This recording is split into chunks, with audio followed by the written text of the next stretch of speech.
Hello. Getting ready to turn north. Are we flared up here?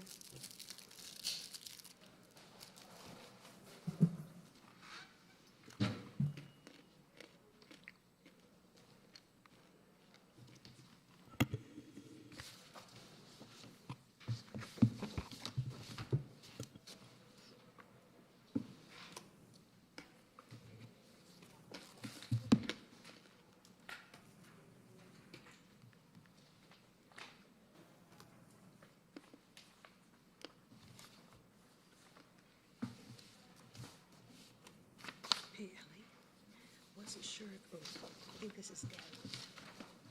Thank you.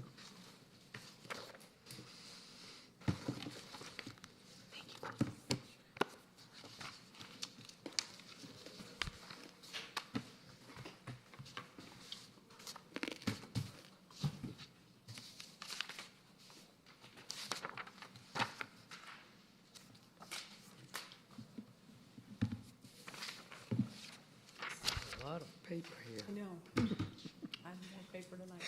Yeah, I'm trying to sort it all out. Organized. I like having the iPad.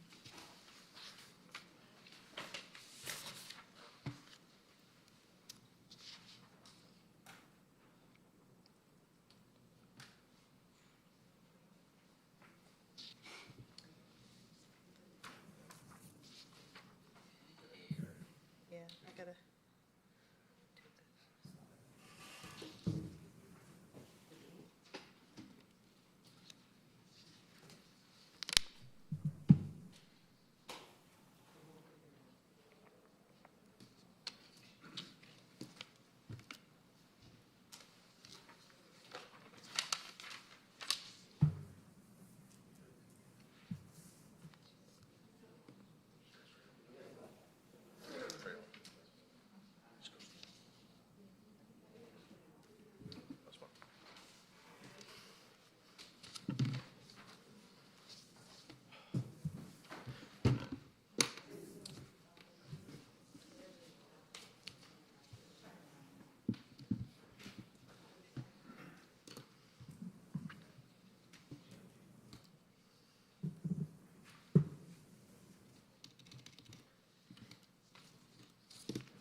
I'm peachy. How about you? You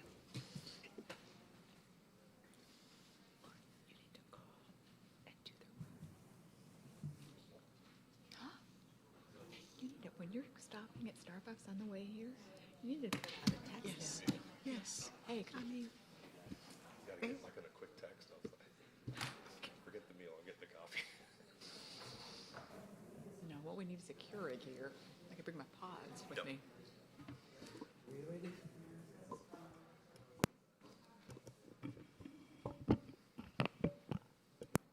Michael, are you over there?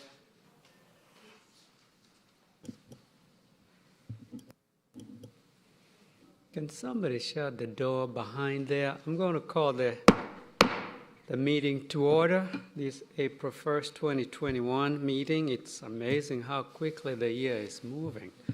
And thank you for joining us. We love it when we have people in the audience. Sometimes we don't have anybody. Well, we like to hear input from our citizens so we can make the right decisions for the city. We have 3 items on the agenda tonight after we consider the minutes. I would like, with board concurrence, to change around the agenda and consider the last item first. That's the enriched events. Unless I hear an objection from the board, we can do that first. Expect to hear more comments on the other 2. That's why I wanted us to consider that first. But before we do that, we're going to consider the minutes from the March 4th meeting. Mr. Chairman, I'd like to make a motion to approve the meeting minutes from March 4th, 2021. Second. Motion has been made and properly seconded. All in favor, please raise your hand. Motion carries. The first item I want us to consider, as I said, is item C. And the first one, our copy will be considered by council on April the 26th. Any decision we make here is a recommendation to City Council. They make the final decision. We serve the pressure of council, so come back and provide your input on the 26th. The second item, which is the Bailey Northwinds, will be considered on April 19th. Michael, you're going to be presenting the item C, CU-21-03, enriched events, 4150 Old Milton Parkway. If the applicant is not here, I'll go to the first one. They're in the other room. He'll be right back. There's Michael. All right.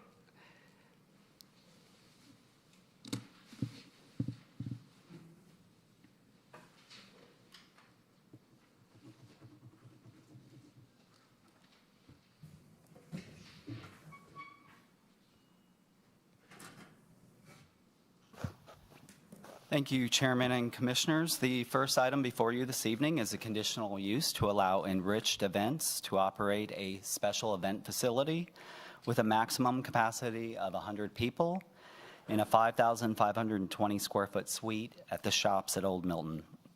The applicant's business also provides small group tutoring for nursing school students. The tutoring is an allowable use on the property today. So the conditional use before you this evening is for the special event facility. Have the location map up on the overhead. The subject property is located at 4150 Old Milton Parkway. This would be suites 212 through 215. And this property is located near the northeast corner of Old Milton Parkway and Parkwood Circle.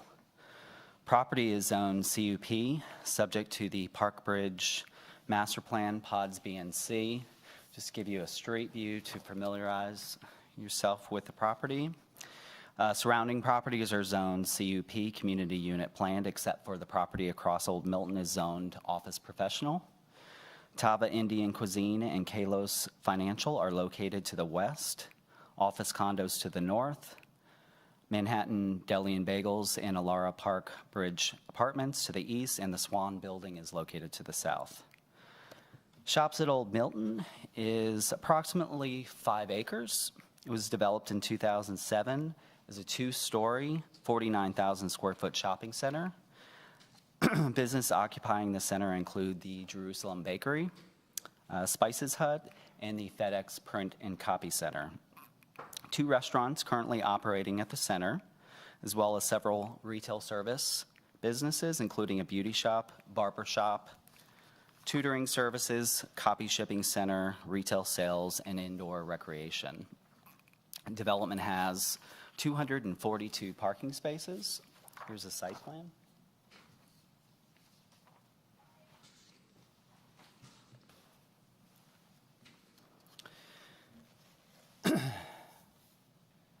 And the applicant is proposing to occupy suites on the second floor of the building.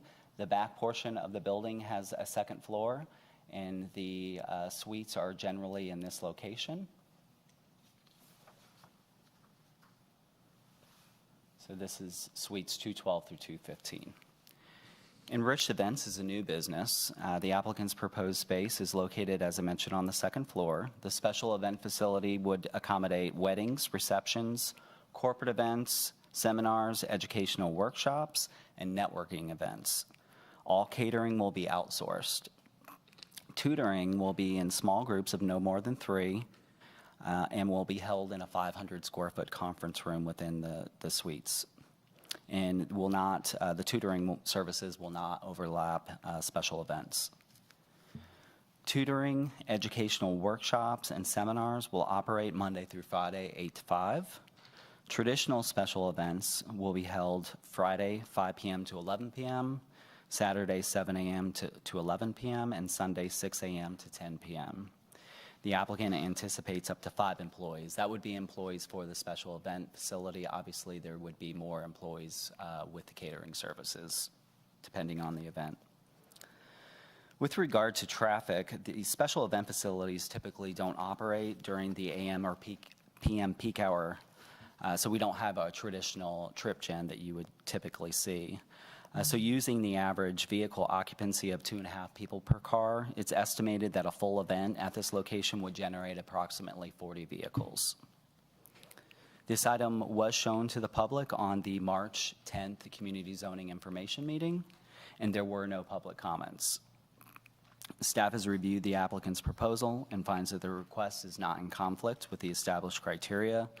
The proposal should not have significant impacts on surrounding properties, which are mostly developed with non-residential uses, except for the apartments, of course, over to the east. There are no other special event facilities in the immediate area. The nearest is at the new location over at the corner of Webbridge and Morris, as well as the facility at Avalon. Those are over 2 miles away. If approved, the condition is recommended requiring the business to remediate any parking problems that possibly could be identified by the city in the future. And with that, staff is recommending approval, subject to 5 conditions. Those conditions are: 1, special event facility shall be added as a conditional use at 4150 Old Milton Parkway, suites 212, 213, 214, and 215, and limited to no more than 5,520 square feet. 2, conditional use approval shall be limited to Enriched Events LLC. No additional special event facility use or subleasing shall be permitted within the approved space. 3, special event facility shall be limited to no more than 100 people. Tutoring for nursing school students shall be permitted within a 500 square foot conference room associated with the event facility and limited to no more than 4 people, including the tutor. 4 hours of operation described for both the tutoring service, educational workshops, and seminars, as well as the traditional special events. I won't reread those hours since I've already read those. And 5, if a parking problem is identified by the city, Enriched Events LLC shall be required to correct the problem by reducing the capacity of events or providing an off-site parking agreement for parking within 500 feet of the facility as approved by staff. Signage addressing no parking in adjacent parking lot shall be posted in a conspicuous place at the event facility. And that concludes the presentation. If you have questions, I'm happy to answer those. Thank you, Michael. Any questions for Michael? Michael, I just got one question on number 4 of the conditions. States hours of operation for traditional special events. Any reason the wording traditional, anything outside of traditional, does that encounter all the special events for the facility, or? So it's the typical events that are listed in their application, like the weddings, repasts, receptions. That's what's intended by the traditional events. And I think that we can relate that back to what's described in their public hearing application. But that was the intent. Pretty much all the events. So maybe it's all the events except for Monday through Friday during 8 to 5.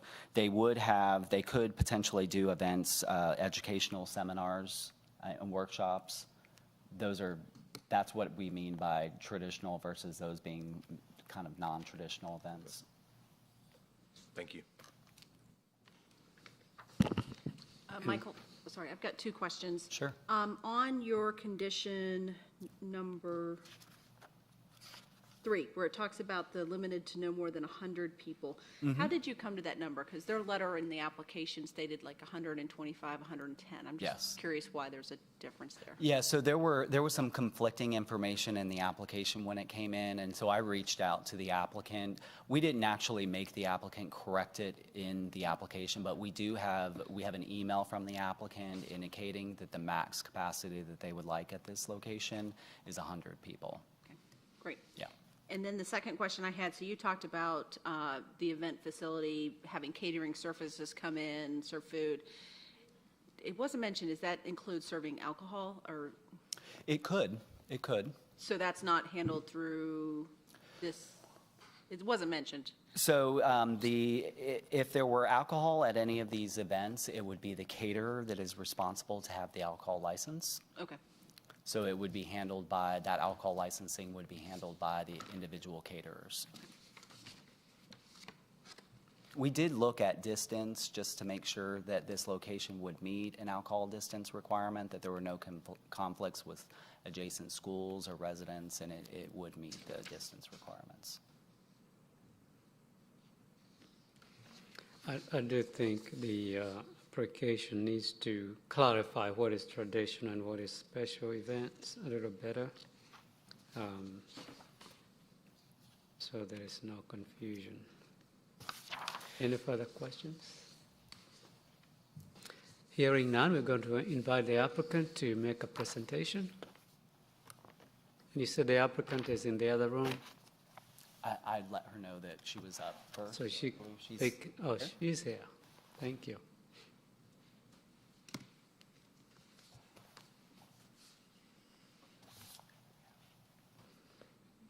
Or here. It's up to you. Hello, I'm Tiara. I'm the one-half owner of Enriched Events. Any questions or concerns that you have, I'm willing to answer. I know there was a concern about the traditional events. For the most part, for the tutoring, of course, you know, there are celebrations as far as graduations and things of that nature. So we hope to house graduations, possibly baby showers.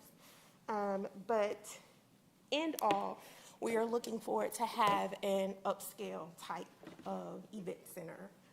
Nothing, a lot of it is business related, if I should say, as far as ceremonial type of things. Like I said, I'm one-half owner of Enriched Events, but the founder of Enriched Events has MS, and she's currently working on coming up with a charity type of program, and I guess at any given time, I guess we will have like charity-like events at our location. And let's see, what else can I clarify? Ms. Carter, I just have a quick question. You'd mentioned that nursing students, are you affiliated with any Georgia State, or is it just open, or are you affiliated with a particular institution? We're not affiliated. I'm currently a nursing student myself. I went back to school, and she was my tutor. So we just came together and figured that we could make a business out of it.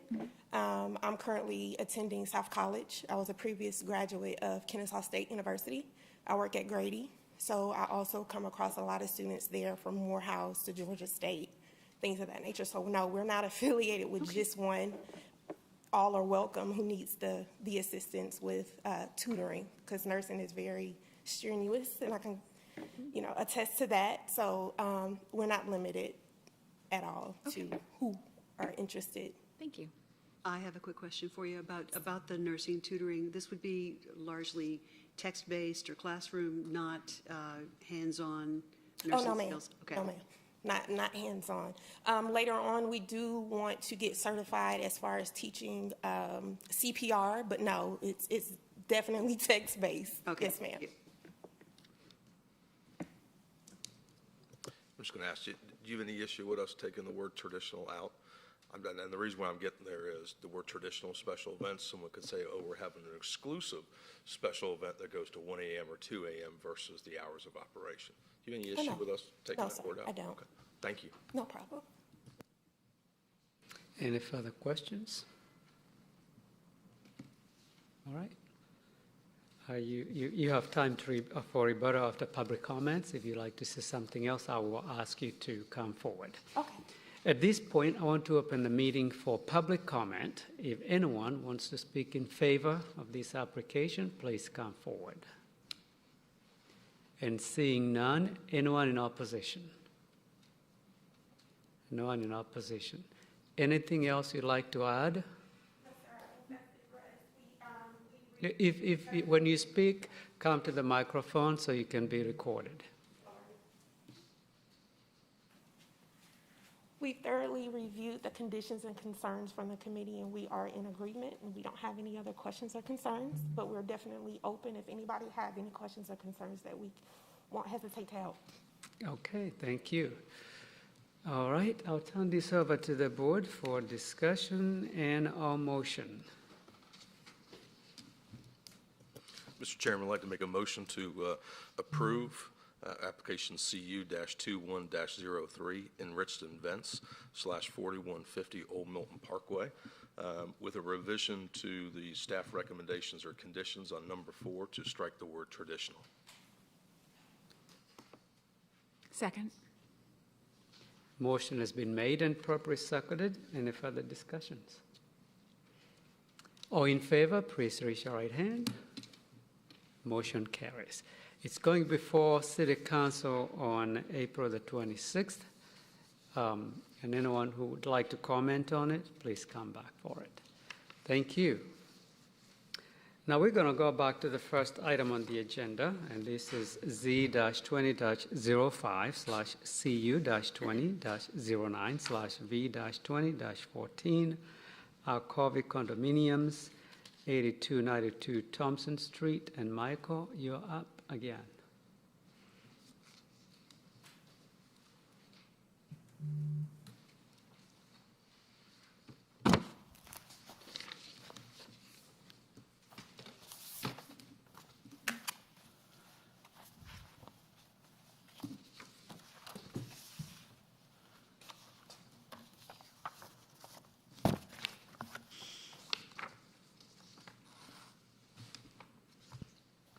Thank you again, Chairman and Commissioners. The item before you is a rezoning conditional use and variance to allow 10 for-sale condo units on 1.13 acres in the downtown.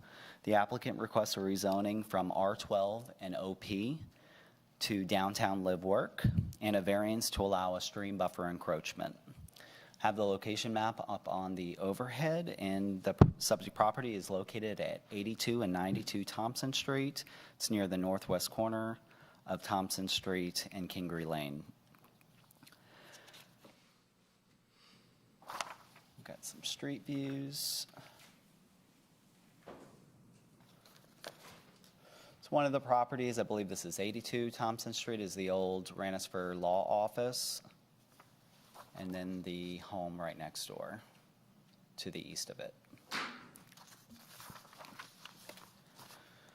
Property represents 2 parcels of land with frontage on Thompson Street. Both properties are developed with single-family detached homes. As I mentioned, the one was previously used as a law office. Surrounding properties are zoned MU and downtown residential to the north, OP to the east, O&I, office institutional to the south, and downtown live work to the west. Boise and Boise and the Rose are located to the north, the Moss property to the east, State Bank to the south, and Alcovey Place is under construction to the west. That's also under the common ownership of the applicant. The comprehensive land use plan designation of the property is mixed use live work. Variance has been requested to allow a stream buffer encroachment. The site plan is depicting the rear portion of the building and the 75-foot impervious setback. I'll show that to you. So this represents the condo building footprint here, and the outer red dash line here represents the outer limits of the 75-foot impervious setback. The next dash line in represents the 50-foot buffer associated with the stream. So the small portion of the back of the building encroaches on the 70-foot impervious setback, and there's also an underground detention facility at this location that encroaches on the impervious setback as well as some of the 50-foot buffer. Behind the old Ranisfer Law Office, there's also a 3,800 square foot parking, surface parking lot that is within a few feet of the existing stream. And so the applicant will be applying to the state for a buffer to remove that asphalt out of that location. In order to mitigate the proposed impacts to the stream buffer, the applicant's engineer proposes to stabilize the stream banks and to replant the 2 stream to buffer standards. If approved, staff is recommending that the stream be restored back to stable condition with appropriate dimensions, pattern, and profile. Stream restoration should extend upstream on the applicant's adjacent property to the west. So this is Alcovey Place, a detached development to the west. The applicant owns this property and is currently developing it, and so the stream restoration would also extend onto this property as well. There's existing at the Alpha Loop Bridge, the upstream Alpha Loop Bridge, there's some erosion issues along the stream that we believe that the mitigation would benefit the stream with this mitigation if approved. Sticking to the site plan, as I mentioned, there are 10 condo units. The original plan that was submitted to the city had 12 units. So technically this is a one footprint with underground parking, but there are two buildings, two separate buildings. Each building, when it came into us initially, had 6 units in it, and the applicant has removed a unit from each building. So the third floor only has 1 unit instead of 2. So the total number of units is 10. These are 3-story buildings over basement level parking. Access to the parking is proposed through Alcovey Place, so there is no curb cut for this development. The access to the underground parking would be through Alcovey Place. Condo units range in size from 2,200 to 2,400 square feet, except the applicant did indicate that the penthouse unit, the single units at the 3rd floor of each building, would be closer to 3,500 square feet. There are 27 parking spaces within the parking deck, and there are also 6 on-street parallel parking spaces along Thompson Street. The code requires 2.5 spaces per unit for a total of 25 spaces, so they do comply with the parking requirement. There's about 14,500 square foot of open space on the site, which represents 30% of the site. The requirement for open space is just a little bit over 10%, so they exceed the open space requirement. The open space requirement is 10% in downtown live work, but the applicant with the 10 units proposed on this site, that brings it to a density of 8.85 dwelling units per acre. Any request for over 8 units per acre in downtown live work requires a conditional use, and it also requires a proportional amount of open space with the increase. So they do more than exceed that open space requirement. The city has already constructed the Alpha Loop on this property. It was constructed in spring of 2020. The site plan also shows the 8-foot connection between the Alpha Loop and the sidewalk along Thompson Street, and we're trying to provide those every 500 feet along Thompson Street. So you can see these red lines indicate approximately every 500 feet we'll have a connection between the Alpha Loop to the sidewalk along Thompson Street. So that's the purpose of this connection. This connection also lines up with Kingery, which would provide a future connection out to Old Milton Parkway.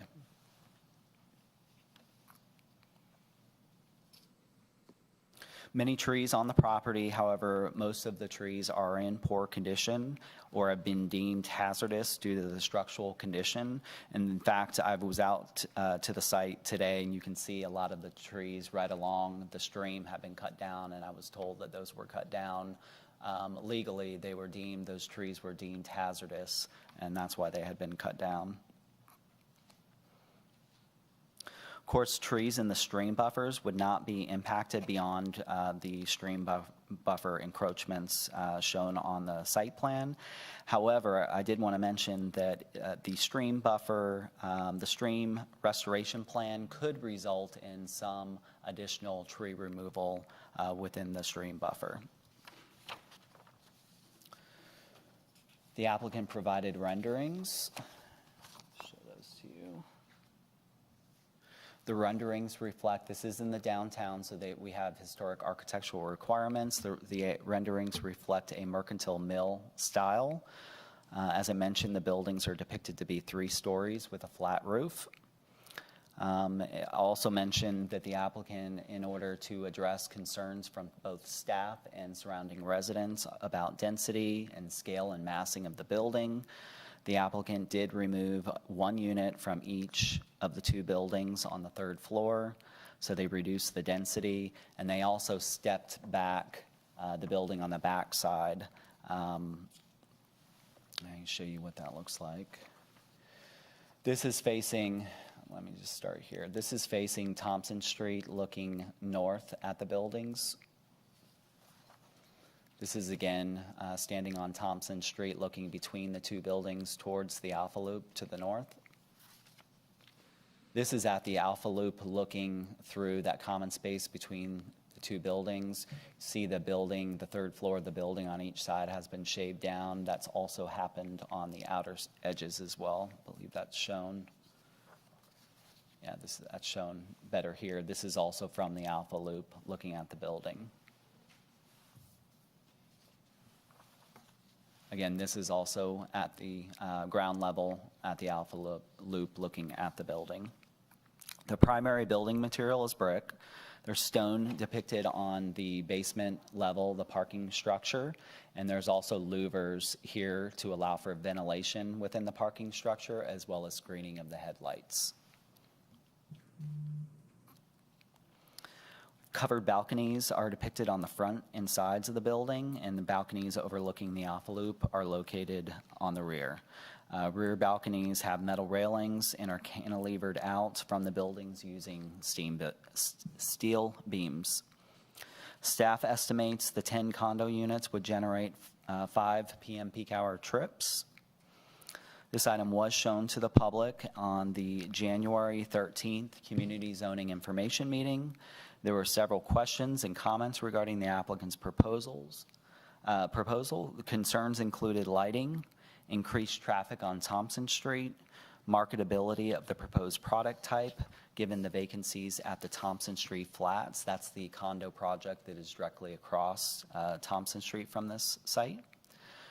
Stream erosion, the amount of balcony area on the rear side of the building impacting privacy, scale and massing, and tree removal. All these comments were from the CZIM meeting, and the applicant did amend their application after receiving this feedback. City has also received a number of emails from the public with concerns over the massing and scale of the buildings, not being appropriate given the property's location along Alpha Loop. And there are also concerns over tree removal and stormwater runoff.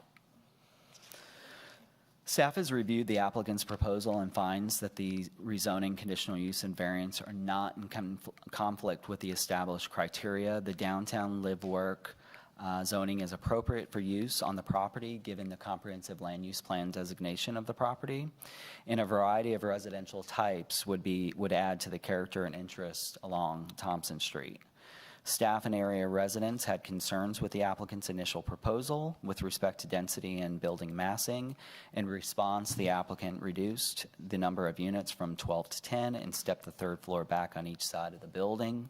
The request to increase density to 8.85 dwelling units per acre is below the maximum density approved on Thompson Street. The max density approved on Thompson Street is at the Thompson Street Flats development across the street. That was approved for 10 units per acre.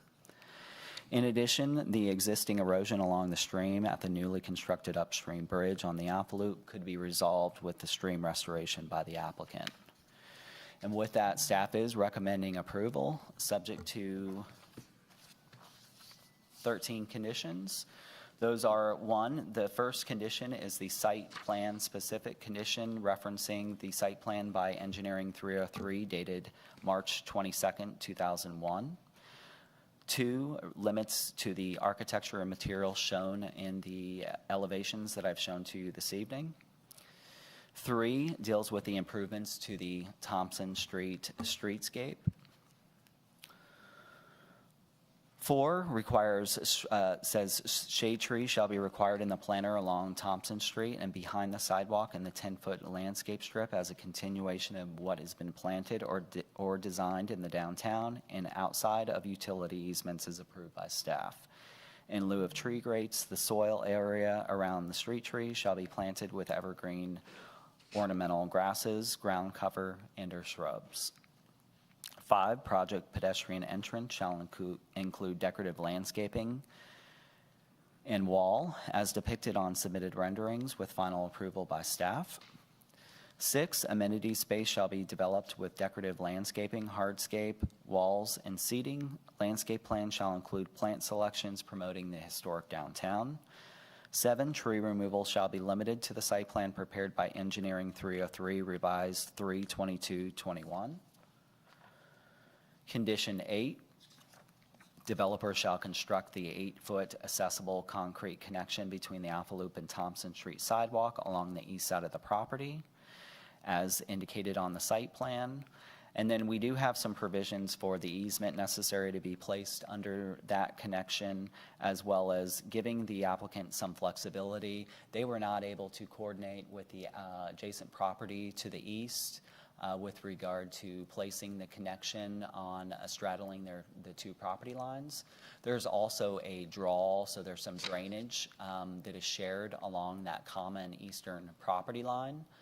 So the applicant had intended to underground or pipe that drainage along the east side of the property, but they were not able to get the adjacent property to the east to agree.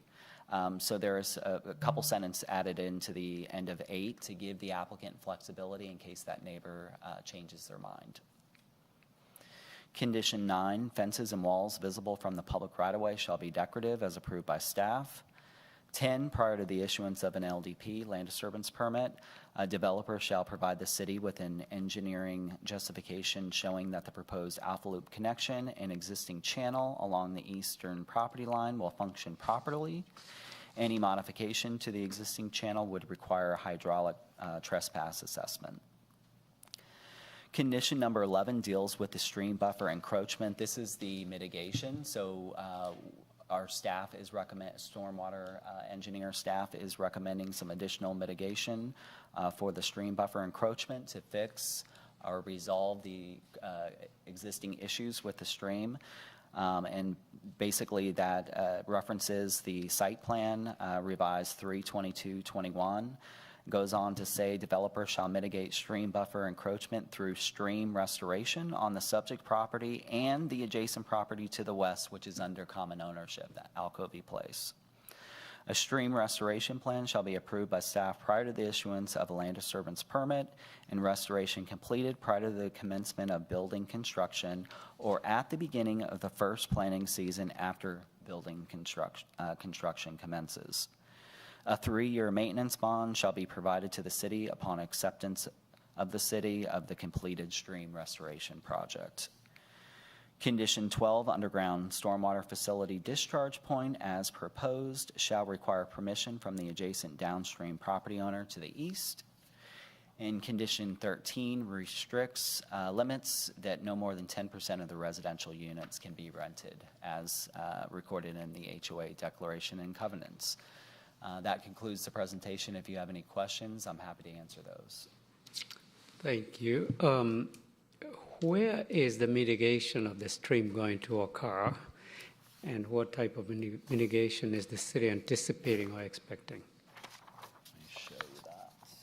If you have pictures to show the condition of the stream, that would be helpful.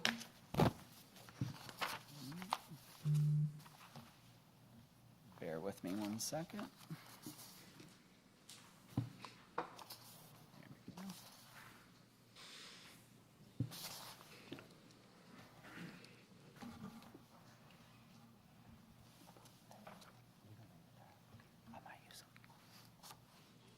And mitigation is probably the wrong word, but let's use it for now.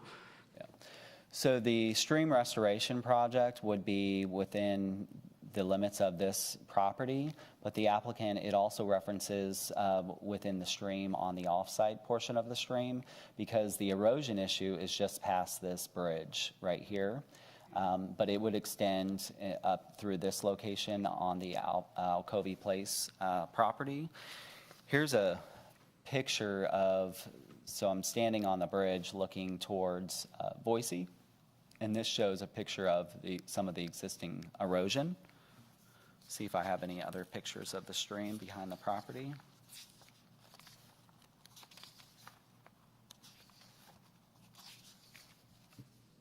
You can kind of see it.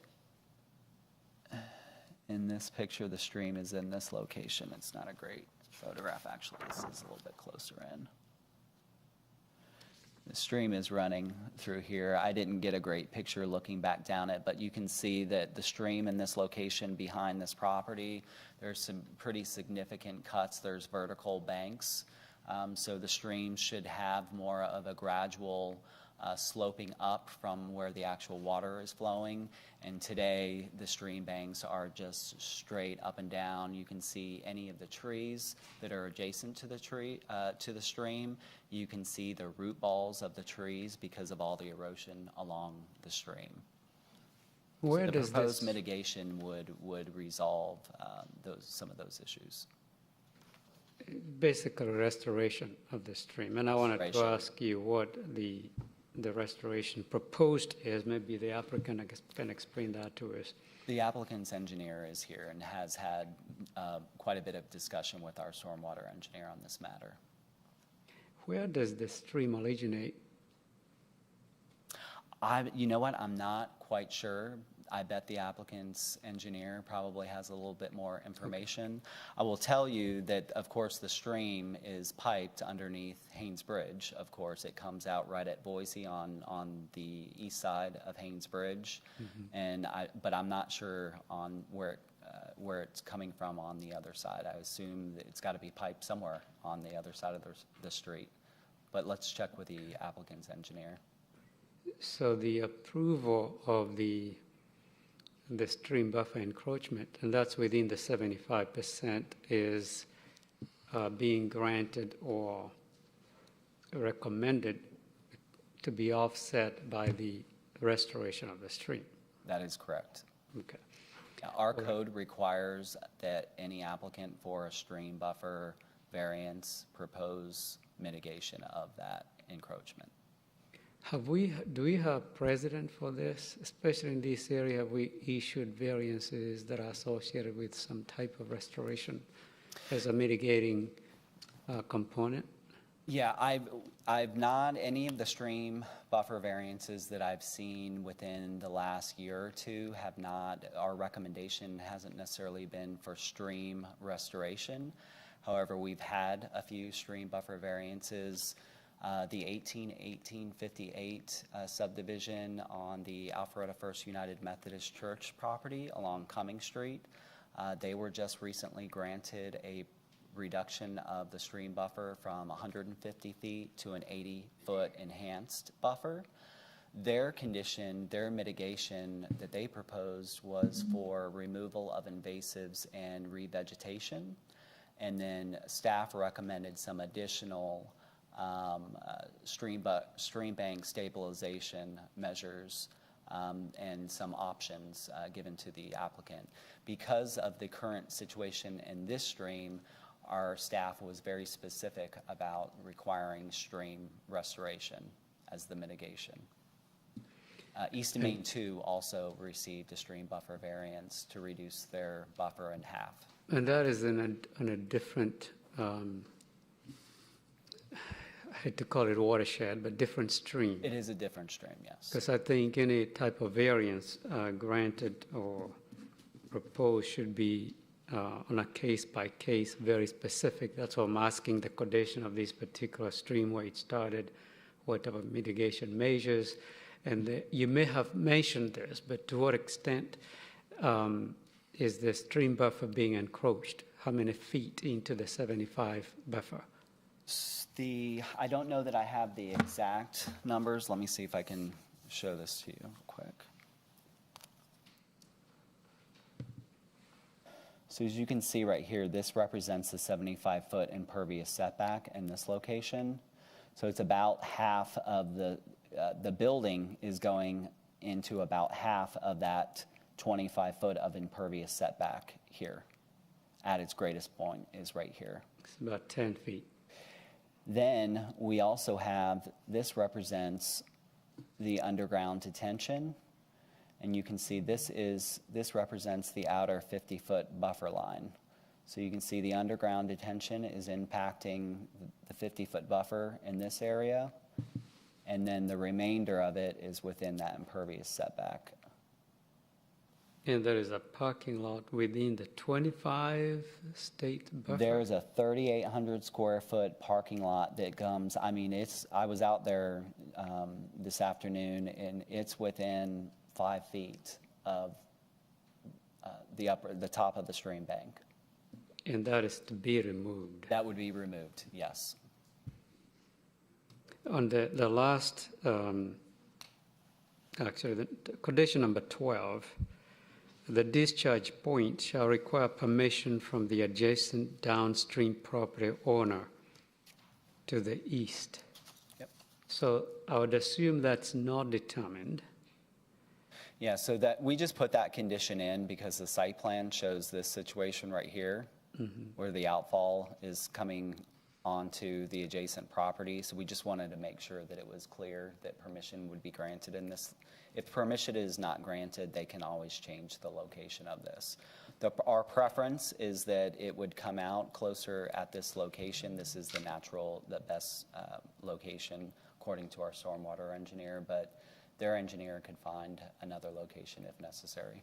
Well, the depth of the system would determine where that can be put, and so flow can get into the stream. You anticipated my next question if permission is not granted, but we'll have a few questions for the applicant. Any other questions on the board? Yeah, I have a question, if you don't mind. I'd like to understand a little bit from the city. I've seen different reiterations of the building. I think earlier you put up like a version 1, maybe that was generation 1, where you had the full 12 units of the building. I just want to understand the thought process of the city kind of going through the adjustment of the size, because you were mentioning size, scale, right sizing, massing. You know, all those things are very critical when you look at a small envelope like this to put such a large building on. And there's different sight lines and different thought processes here. One's kind of from the street, right? You have Thompson Street out there, and there's a different visualization there versus what you have as an enhanced amenity in the back, which would be the Alpha Loop, right? More of a kind of a nature trail and a walkthrough. The topography changes significantly in that. Usually a big fan of putting the underground, parking and all that. But there's two different, when you look at this building from those two different vantage points, it's very different, right? So one from the street, one from the Alpha Loop. And that massing and that size and that scale that you're talking about, from the version 1, it looks like they took out the units in the back, trying to make the building kind of toned down. Was that because it must have been 70 feet high. I mean, from the back and from the trail, it must have been that high. I think there's 14 feet plus 13 plus 13. There's 40 feet just in living space. Then you drop in your garage, that's got to be 18 feet. And then you had whatever on top. So I'm trying to run through that a little bit and just have an understanding. And I'm talking through that a little bit with you because I'd like to hear a little bit of how staff kind of understood that, how you kind of came to an agreement in a presentation tonight, because I do see the middle of the building there where it doesn't, the big window that kind of goes up still has that presence, right? That scale, that mass we're talking about. And then how did you feel that this size and scale mass of building looked compared to the residential buildings right next door? Sure. There's a big difference. So this was the initial, and I think the focus has always been, at least with regard to staff's concerns and the concerns that we're hearing from the residents, was the look of the building from the Alpha Loop. So this is the initial submittal with the 12-unit condo, 2 condo buildings, 12 units, 2 units up on that 3rd floor of each building.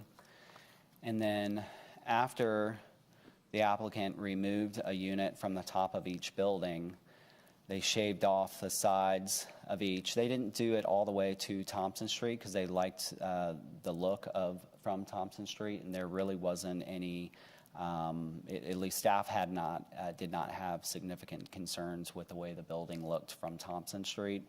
But they scaled back the edges of the building on either side from the Alpha Loop to try to bring down the massing. And I believe that it did make a significant impact, at least for us, for staff. We felt it did bring, by reducing by 2 units, it brought the density down from 10.62 to 8.85, and the 8.85 is well within the approved densities along Thompson Street and below the max. So that's why we changed.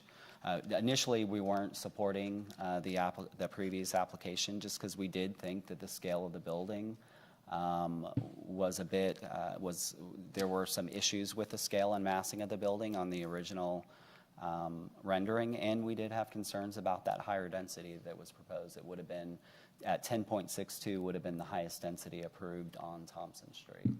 So the applicant did reduce it and came up with this plan. We are supporting. Got a couple other things, so thank you for going through that. I appreciate that discussion. Number 2 is we've set precedent for developers on the street to, I mean, you're plugging into amenity source, right? And whoever comes in and develops a new community, a new space, a new experience, that there will be some kind of enhancement to the amenity structure that's there. I see the buildings, obviously it's a 1.1, I mean, 50,000 square foot of land probably, what's out there.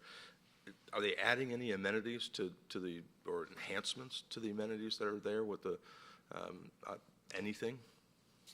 Well, I mean, they're providing amenities, the required amenity space for the residents of this development. If the Alpha Loop hadn't been constructed on this property, there would have been a condition requiring construction, of course, in exchange for impact fees, as any other developer has had to do. But they're meeting their minimum open space, which includes amenity space. So we took it external to the building, external to those residents. Like I said, they're plugging into amenity sources or any enhancements to the amenity source they're plugging into. So the community can share in, the greater community. So there's not required civic space. So there's no, but the Alpha Loop technically is civic space that's open to the public that's on this property. Of course, it's already constructed on this property, but there is no requirement for this property to provide civic space as part of their open space requirement. Their requirement is for amenity space, so just for the residents. But of course, the civic space is on this property in the form of the Alpha Loop. And there's 2 other buildings, I think, that was built on Thompson Street, 2 other condo buildings that were maybe across the street. I'm trying to be relative in size and scale here. Do they match up to the same size as these 2 buildings? Is that where you're getting your idea of, we already have 2 the same size and this would be equivalent to that? So the applicant's architect is here this evening. I think it'd probably be better answered by them, but they were looking at the Thompson Street Flats condo development across the street as kind of a model for what they were doing here. So I believe that it's similar in size, but I think it would be better to ask that question. Thanks, Michael. Thank you. And I do have one just quick question to confirm, because I always get tricked up on this. When we're looking at a flat roof building, clarify again where we measure from, because it's very different than the residential buildings that are next door that are pitched. I gotcha. And keep my notes. So on a flat roof building, we are going from the average grade across the front of the building, so along Thompson Street, to the top of the flat roof, not including parapets. So this right here represents the parapet. So we're not counting this distance here. So it's the average grade across the front of the building to this point right here. So not here, but here. Does that make sense? Mm-hmm. Michael, I have a question. Some of the comments were related to the look of the building, some disagreement with the look of the building. Was this done, so were these comments related to the old version or the new version? So most of the comments that you have received in your packet are related to the old version old of the version, building. okay. Now, I will tell you, as of today, I believe I got 2 emails at last minute today that I responded to. Those 2 emails were from people that I've received previous objections to. And I know one had indicated that they hadn't seen the revised building, so I sent a PDF of what the building now looks like from the rear. And then another one, it mentioned a 3-year bond for some of the mitigation. So does that mean 3-year one day, then it becomes City of Alpharetta's issue? Or how does that work? No, so what it would be is we're just making them bond their improvements with regard to the stream restoration, and those have to be bonded for 3 years. So they have to provide the city with a bond. After 3 years, the applicants or property owners would reach out to the city for an inspection. We would go out there and inspect the stream to make sure that the stream restoration project was still there and in place. If there were any improvements that had been damaged or revegetation that's gone, they would have to address those comments or deficiencies from the city. And as soon as those deficiencies were addressed, we would then release the bond. And it's basically what it is to ensure that the improvements survive over a period of time. Okay. And then final question, and I probably should know this, but there are several comments related to on-street parking with Thompson. Are there any? What are the regulations now? Is there on-street parking allowed, 24 hours move, or permanent? What's the current situation there? Any restrictions? So we have streetscape standards throughout the downtown overlay, and we have a required streetscape improvement for Thompson Street. And every developer has had to improve the streetscape, the travel lane, the on-street parking, the sidewalks. Mm-hmm. But we require everyone to provide the on-street parking.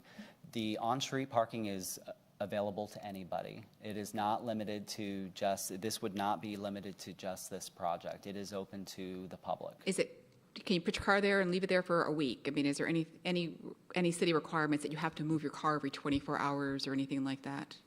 I don't know that there are, but no. Eric's shaking his head no. All right. That's all. Thank you. Michael, I'm looking at that underground detention pond. Since most detention ponds require some form of maintenance, I'm assuming so does an underground detention pond. But looking at its location, it's bound pretty closely by the building itself, by the extension to the Alpha Loop, and then the buffer area. What will be the maintenance? How would one access the underground detention pond?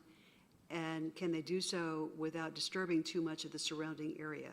How would that be addressed? Yes, so they would use that connection on the east side of the property. Mm-hmm. And I did confirm with our stormwater engineer that would be sufficient access.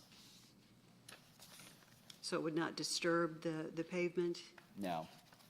And would they need easement or access through the There will be an easement that would be dedicated over this area for both public access as well as for access to the stormwater facility. Would there be a need for an access easement from the outfall? I'm sorry? Would there be a need for any kind of access easement from the outflow area from the adjoining property? I'm not sure the answer to that question. Eric might have that. There is always an easement on an outfall pipe. Okay. Thank you. Hey, Michael, on the stream restoration, is there degradation on the rest of the stream? And this just going to be a temporary fix, or how does that work? No, it's not meant to be a temporary fix. This is meant to fix the existing problem out there. So yeah, this is not meant to just be a temporary fix on the property. This is all private property. Then the stream, if it's not in good shape, that's the other property owner's responsibility, somewhere up the stream or down the stream to fix. Is that correct?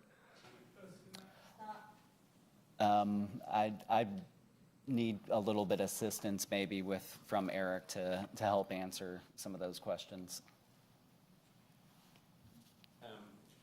The stream restoration, applicant engineer can give some stream restoration is really to improve the health of the stream in this location, and it should provide additional benefits to those properties downstream, as well as, mitigate some of the problems that are there currently. I had one question too. So in condition number 7, it talks about the tree removal, and you had brought up in your presentation that some of the trees have already been cut down. So what percentage of the trees will be removed? So the tree removal, in condition 7, I say limited to what's shown on the site plan. There are, and there's 2 site plans. This is just the color site plan. This one doesn't show the trees that'll be removed. Just bear with me.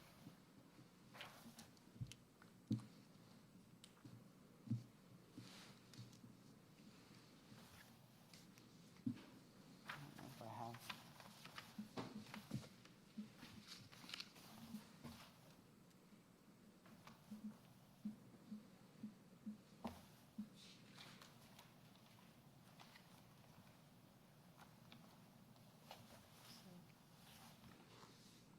I apologize. I don't know if I have that plan with me. I can kind of give you an idea. Okay.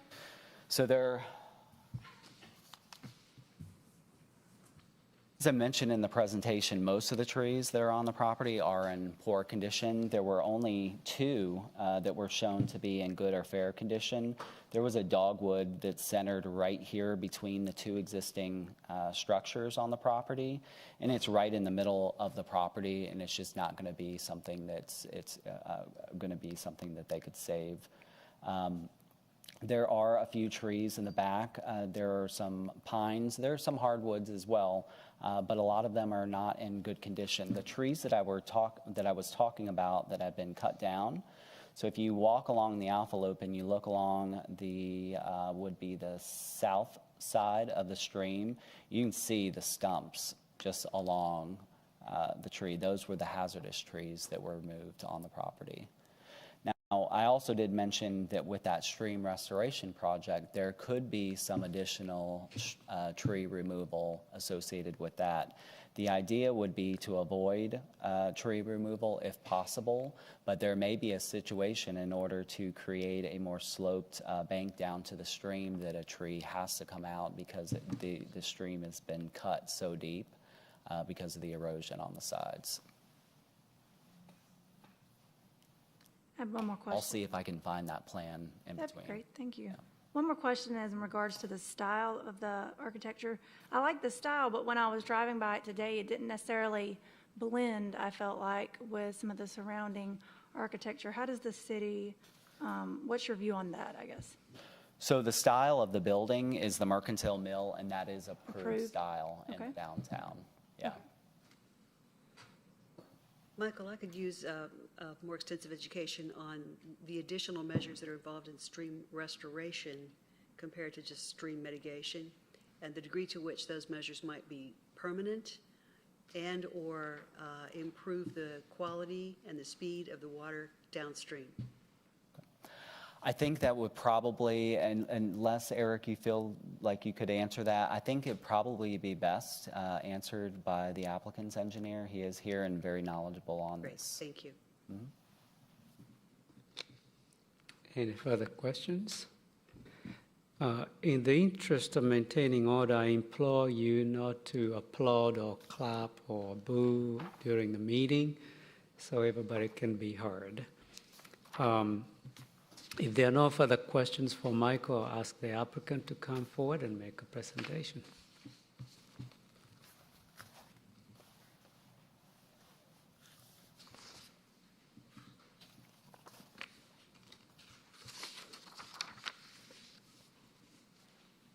Good evening, ladies and gentlemen. Good evening. I'm the owner of 92 Thompson Street, one of the properties where we're going to build condos. I have owner of 82 Thompson Street here with me as well. Maybe I should take the mask out. So we are trying to build some luxurious condominiums on the Thompson Street. Initial plan was to do 12 units, 6 units as a unit. 6 units as each block, as you can see in there. Then we have revised it to make it 10 units, reduced it. I just wanted to, maybe I can put this slide, so it kind of gives you an idea of what the change is from first design to the second design. Yeah, I don't know. Yeah. So the top one is the first design. Our architect is Tracy Ward. You probably know him. He has done several projects here. And the engineer who's working on this, civil engineer, is Brian King, who's here. He's an expert in steam restoration. Probably most of you know him. So the reason why we hired him is because of the stream, so that we can do a good, decent job on the stream. But coming back to the buildings, as you can see, the top one is our first presentation. I mean, we love it, the design and everything. But with all the concerns that were raised, we have changed it from what you see at the bottom. So we have removed, designs. You can see that the top floor is now set back, and it's 3 floors. That's what you'll see from the Thompson Street. But that's what we did, looking from the Thompson Street. And this will give you a view from the loop side. So again, the top one is the original design with 12 units, and then we changed it to 10 units. And as you can see, the whole top floor is now set back. So if you're looking from Alpha Loop, it'll actually look like 3 floors. So that's the whole idea of giving away those units.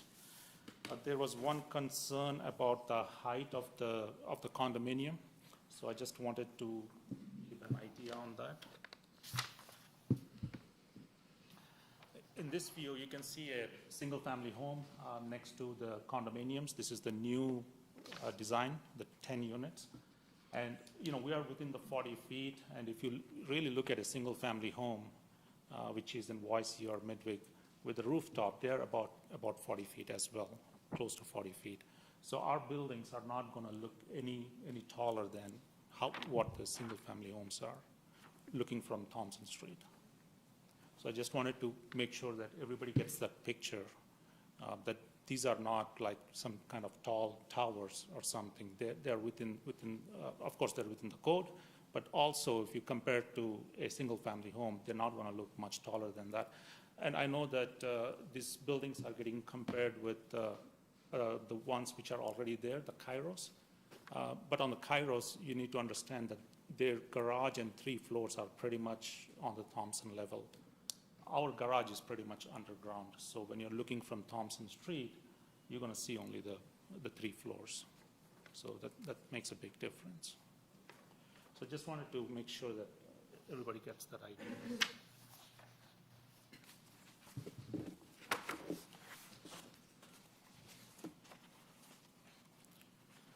And this just a closer view, just in case if somebody missed it, just 1 unit, and you can see single-family home next to the one block that we're going to build of 5 units, looking through the Thompson Street.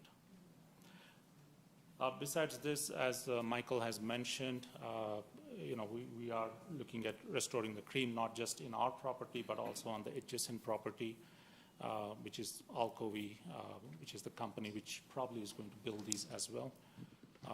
And we have done the mitigation. Brian has submitted all the information that is required. Like I said, we're going to do the sidewalk as well for the city. And yeah, I mean, that's about it. Any questions? What's the anticipated price point for these units? So the smaller units are going to be around 2,200, and we are expecting around 800, 850 range.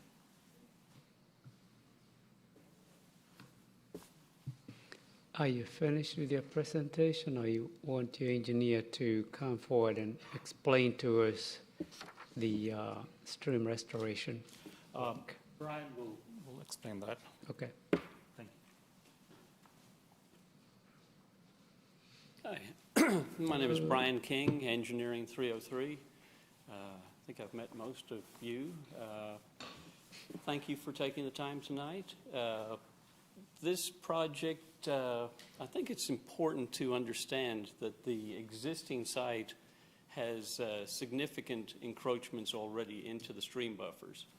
And to remove those, the city requires us to get a stream buffer variance just to go in and remove the existing improvements that are in there. So when we looked at this property, we said that there would be a benefit to the city if we could go ahead and restore the stream while we applied for that permit. That permit is anywhere from a 90-day to 120-day application with EPD, and then also a permit with the U.S. Army Corps of Engineers. It will be a stream restoration project where we will rebuild a stable stream, and it will function, it will be under the guidelines of natural channel design. The Corps of Engineers has adopted natural channel design as the only approved method for restoring streams. So what this is all streams have a natural pattern, and streams in a stable environment need access to a flood-prone area. If you go out and look at those streams, you will find that the streams have 5 to 6 foot tall banks, and when it rains, the stream in a thunderstorm can't access a flood-prone area. So what we will do is we will cut those banks down, and we will build flood-prone areas beside the stream. So rather than having vertical stream banks, we'll pull them back at 2 to 1, 3 to 1, and then we will come in with a small terrace, and we'll landscape that whole area with native species that have significant root mass. So willow, alder, elderberry, dogwood. A lot of these are very specific trees that we will plant because of the root mass. So we want to be able to reduce so the number one pollutant to our streams in Georgia and pretty much the East Coast is sediment, followed by water temperature. Because this is runoff from the downtown area, specifically from City Hall, sorry, I should duck when I say that, but that is the headwaters for this system. It is the runoff from the building that we're standing in right here.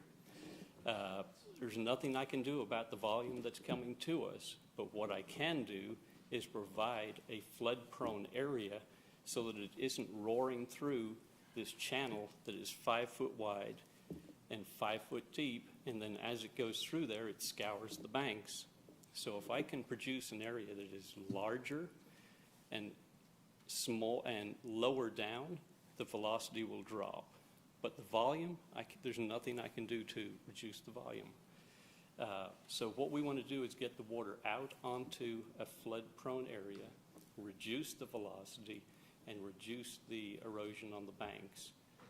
Now, to turn the water, we will use a combination of rock structures and log structures, and they will all be designed in conformance with natural channel design. These rock structures act as the equivalent of a runaway ramp for a truck on an interstate. So as the water flows down the stream and it gets to this, we call them rock veins, the water starts to run up the vein, and the water then is redirected back to the center away from the stream banks. So this is a field that I specialized in. At the moment, I think we have nationwide somewhere around 250,000 lineal feet of stream that we have designed and worked on. Work anywhere from Georgia to Texas, Oklahoma, Tennessee, North Carolina, Virginia, West Virginia. So this isn't our first rodeo when it comes to stream restoration. What is the length of restoration along the stream? We're looking at under 200 feet. Upstream and downstream? Yes, we will. And the property included both banks? Yeah, for both banks. And that's why Michael has been very diligent in explaining that if we're going to do this right and we're going to give the stream the flood-prone area that it needs, we may have to take out some additional trees. If you walk that property today, those trees have little to no understory. They're tulip poplars, the ones that remain, that are close to the stream. Their structural plate and their critical root zones have been impacted. So to leave them in place and design around them would not be a good design that I would feel comfortable with. So you believe the erosion is being caused by the velocity of the stream because it doesn't have anywhere to go other than flowing through the channel? Correct. Do you know what the full bank flow is on that stream? What depth? I do not know at this time. Okay. Because it's seriously eroded. Yes. Okay. And I have some pictures from the plans. Yes, we'd love to see those. And Brian, is there a detention bond between City Hall here and that area? I have not explored the entire drainage basin. I'm not aware of a watershed assessment study by the city on this particular stream. Everything that's shaded in yellow, those are existing intrusions into the 25-foot state buffer, the 50-foot city buffer, and then the 75-foot impervious setback. The total on that is, I believe, 3,500 square feet of existing intrusion. And when we're going to pull all of the existing impervious out, and when we are finished, you will have a very small portion of the building, which equates to a little under 2,000 square feet of intrusion into the impervious setback. That will be mitigated by the regrading and the shaping of the stream banks. Most likely we'll do a realignment of the stream, because all streams have a natural pattern. We are very confined, but we will try to mimic a natural pattern. So when you meander a stream back and forward, you reduce the velocity each time. So we use pools to dissipate energy. So this, the new system will have a combination of riffles and pools. You're not doing step pool? We will probably incorporate Step pool? Yes. Okay. Then the underground detention will be a combination of infiltration and then stormwater runoff, and it will be oversized to mitigate for all of the impervious that we are putting on the site. And there will probably be a minimum of 10, maybe 20% additional storage to assist with reducing runoff to the downstream properties. Okay. Any questions from the board? I have a question. You mentioned these flood-prone areas. Are you essentially going to be creating new wetlands? No, we're Okay. not looking at, wetlands are not a consideration in this design. Okay. You mentioned Army Corps of Engineers being involved. Is their approval? I mean, I've worked with them before. The approval is not an easy thing to get sometimes. So is that something you have to work with and get approval for, or is it just City of Alpharetta that? It's actually a three-step process. So first step is EPD, and that's the stream buffer variance. That allows us to get into the buffer that is outside of the stream. Then to get into the stream, you have to have a nationwide permit. The nationwide permit is from the U.S. Army Corps of Engineers, because that is state waters. Okay. And so you have two options once you get into state waters. You can do hard armor, which is riprap, concrete, retaining walls. Any of those require mitigation. So you would have to go off-site, or you would have to purchase from a mitigation bank to do any of that type of armor on a stream. Natural channel design improves the ecosystem, so therefore it does not require mitigation. And how long is this process are you estimating to get all that approval? The approval is typically about 120 days from the time we submit. So you haven't applied for the nationwide permit yet? Not until we will do that simultaneous with the land disturbance permit. Okay. And the land disturbance permit will be conditional upon getting a stream buffer variance and a nationwide permit. And then the city will also grant a stream buffer variance also. And I believe I heard about potentially cutting additional trees or trees in order to access the stream. And I don't know whether at this point you know how that restoration will take place, what type of equipment, whether it's human labor, because there is always a concern of disturbing that buffer even more, and the type of equipment you get to the stream with. Is that included in the nationwide permit? Correct. Yes. Nationwide permit will explain what type of operation, and we will have to have a full set of design plans for the stream restoration with erosion and sediment control plans to submit for the nationwide permit. And just for the benefit of everyone, when we are talking about the mitigation, you're mitigating the potential impact that you are adding onto the system, and you have to weigh what constitutes an equivalent mitigating effort based on what you're actually disturbing.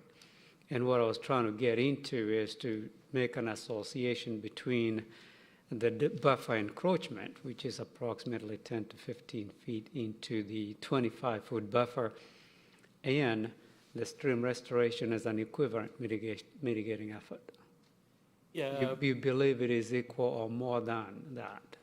It's hard to quantify, but what is your assessment, professional opinion? My professional opinion is if that stream is left in the condition it's in today, and the building was built without getting into the 75-foot impervious setback, so say we shorten the building up 10 feet, we're totally out of it. Now we don't even have to consider any type of mitigation on the stream buffer because we're not in the 25, we're not in the 50, and we're not in the impervious setback. What will happen with that stream? So that stream is in an evolution it is considered a G channel at the moment. So a G channel has vertical banks, highly erosive. Over a period of time, the stream will widen. As it erodes, it widens and the velocity drops. But all that sediment has to go somewhere, and it goes downstream.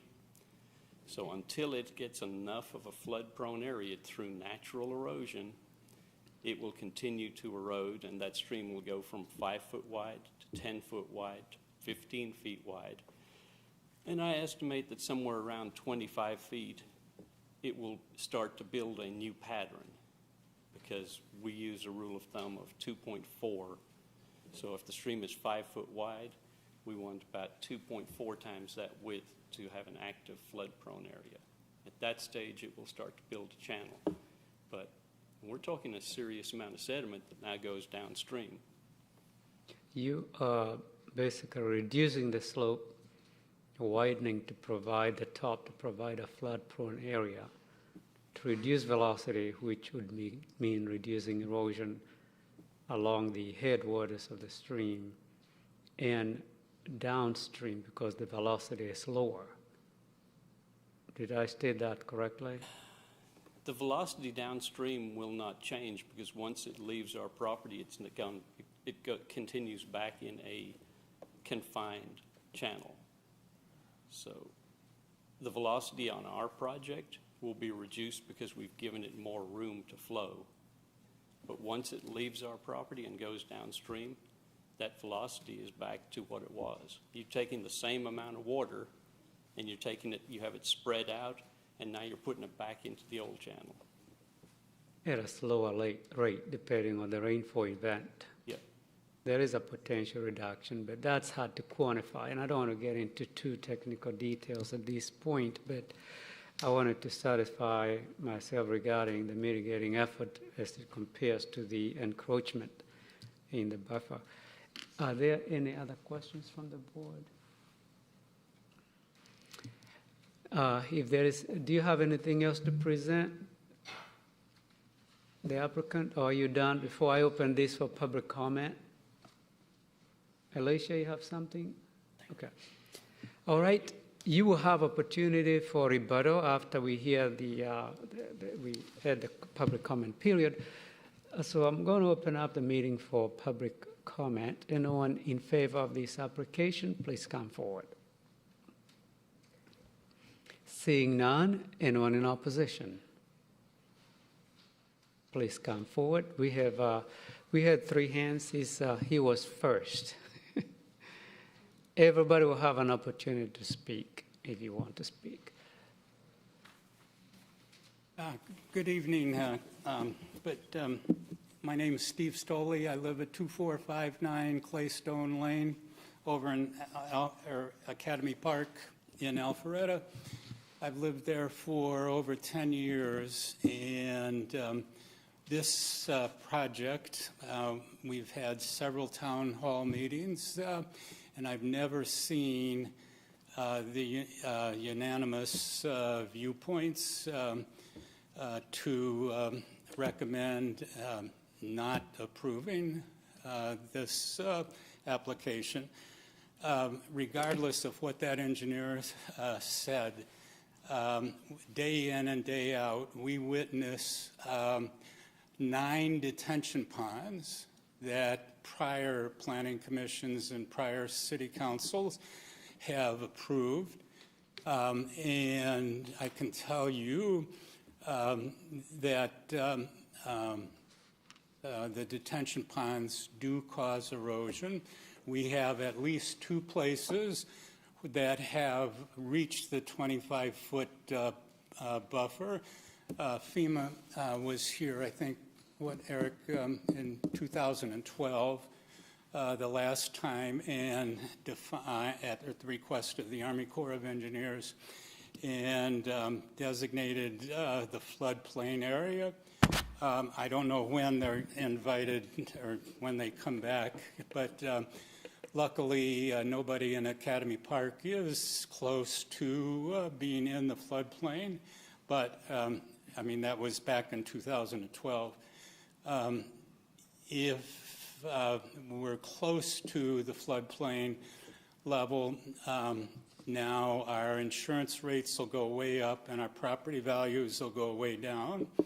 So again, there is an alternative way that the applicant can pipe the drainage, but we haven't had time to talk about it, but we are the eastern property owner that he referred to.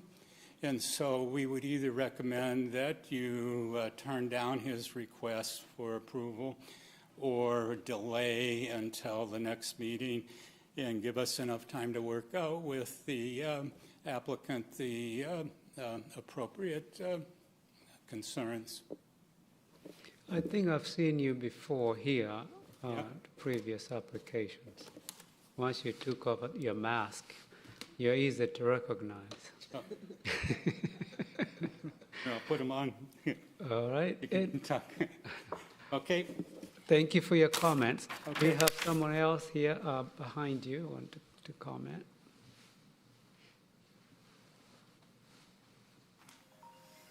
It's hard to know who you are when you have masks on. Hopefully we'll get out of this soon. Hopefully. Thank you. Please state your name and address for the record. Hi, my name is Mark Robertson. I live at 2420 Loxford Lane, which is in Academy Park subdivision, just east of the proposal here that we're talking about. I appreciate you all serving us. I would characterize my opinion as slightly opposed at this point to the the proposal, and I'll tell you why. My concerns are more towards, in general, towards the erosion. I appreciate actually the proposal of stream bank remediation. That will have an effect on us as downstream, as a downstream party. I think that'll be a beneficial effect. I don't think it will be enough to make a giant difference in what we are experiencing downstream. We have, and I don't know the measure, I don't think we have a measure, but we have several hundred, I guess, is the number I would use, of stream, feet of stream down below this developed area up here, the library and City Hall. So we are getting severe erosion. We've seen the trees fall over and so on. I'm glad to see the proposal for changing their encroachment on the floodplain, the sloping of the banks, the slowing of the water flow. Like I said, that will make a difference to us. I just wanted to highlight again, I think you've heard it before, but I wanted to highlight again the fact that we are seeing severe erosion in our subdivision. It's also affecting our neighboring subdivisions. There's some areas where the wall is bare going up to the property line or to other people's property lines. There's potential, if the erosion is not addressed, for not only our properties to be damaged, but then also for it to erode into the Alpha Loop area itself, where we've just spent all this money and put in the nice concrete, put in the nice pathway, put in the new trees. So I just want you all to be cognizant of what we're seeing as a downstream person. The commission and the city council need to make decisions about things like this in light of that. And in fact, they may need to, at some point in the future, consider how it is that we can stabilize the area between here and the downstream water bodies so that the erosion doesn't work up in the elevation back towards us. I would encourage the commission, or at least the staff, to become familiar with the 4 primary drainage basins surrounding downtown here, of which this is one. There's a sewer line that also traverses the basin, and it goes through our subdivision again. And further erosion of the creek could affect that sewer line. And in fact, if they have to go in and do anything with the sewer line, the damage will be tremendous. Potential damage to the loop, certainly aesthetic damage to the loop during the times that they have to go into repairs. So because of those concerns, I just wanted to come and speak. Again, I like the steps that have been made. You know, the encroachment in the stream is small. In the floodplain is small. I would like to see that minimized in this project and future projects. And I would like us to all, consider the ramifications of the current erosion as we make decisions. Again, I would characterize myself as slightly opposed. I appreciate the steps that have been made. I appreciate the fact that there is a minimal encroachment into the basin, but even that concerns me as a citizen who lives downstream. So I appreciate that, and I appreciate your time. Thanks. Thank you for your comments. You introduced a new term, slightly opposed. I haven't had that before. Still on the opposed column. Next person, please. State your name and address for the record. My name's Mark Hanley. You look familiar, too. And I live in the Academy Park subdivision. Yeah, and I come here tonight to speak in opposition to this variance request. Now, I know there's a lot of regulations, the state and federal and even the city level, regarding land disturbance and near waterways. And I don't know if these regulations are being adhered to or not. I don't know. But what I do know is they're not working.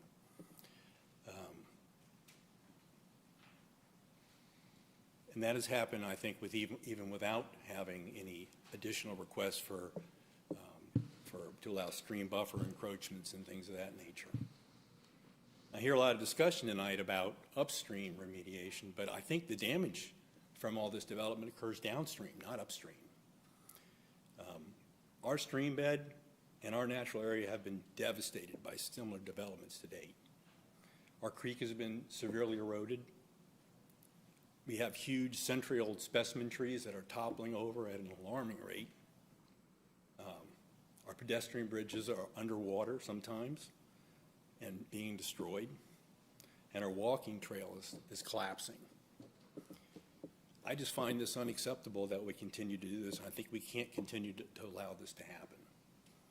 So I urge you to reject this request.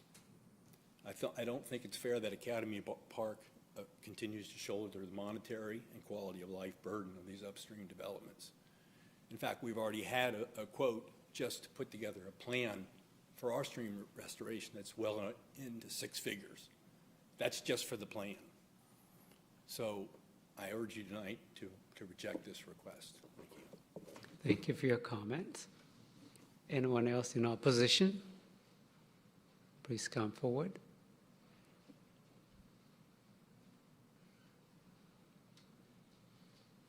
Hi. Good evening. Good evening. Thank you. My name is Nick Greco. I'm a longtime Alpharetta resident, but I've been downtown for about 2.5 years now. I have a New York accent, so I know you don't think, but 32 years I've been living down here. So I'm in Midwick, and I'm on 310 Banbury Crossing. And I want to kind of second that what's going on with the creek down there, because we also have financial responsibility along that loop path over there as well. And every storm, it seems that we're losing trees. I'm exaggerating a little bit, but one storm we had 4 trees all go down at the same time. So there's something that's happening, and I think it really needs to be looked at what's going on downstream. It's the same thing as what our Academy Park neighbors is. We're now getting arborists coming in telling us we have to start taking care of the trees, the root structures, and we have to take down some trees and do things just to remediate or precautionary measures that we have to do. So for that reason, I'm more worried about what it means to our community. I am the HOA president as well, and so everyone's now giving me kind of that feedback of like, are we going to be financially responsible for all the damage that's done along the route?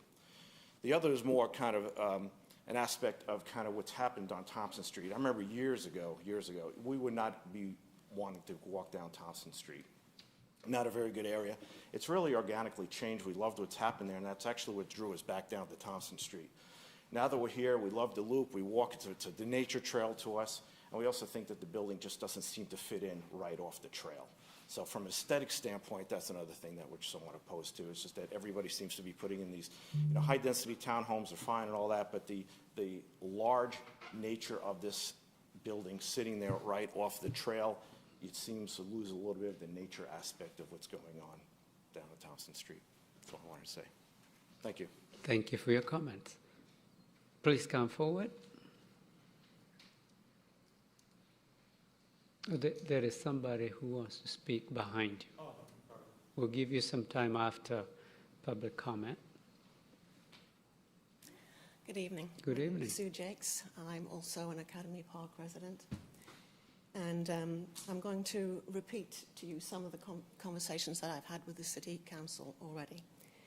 At their January retreat, they acknowledged that there was a severe problem with storm runoff.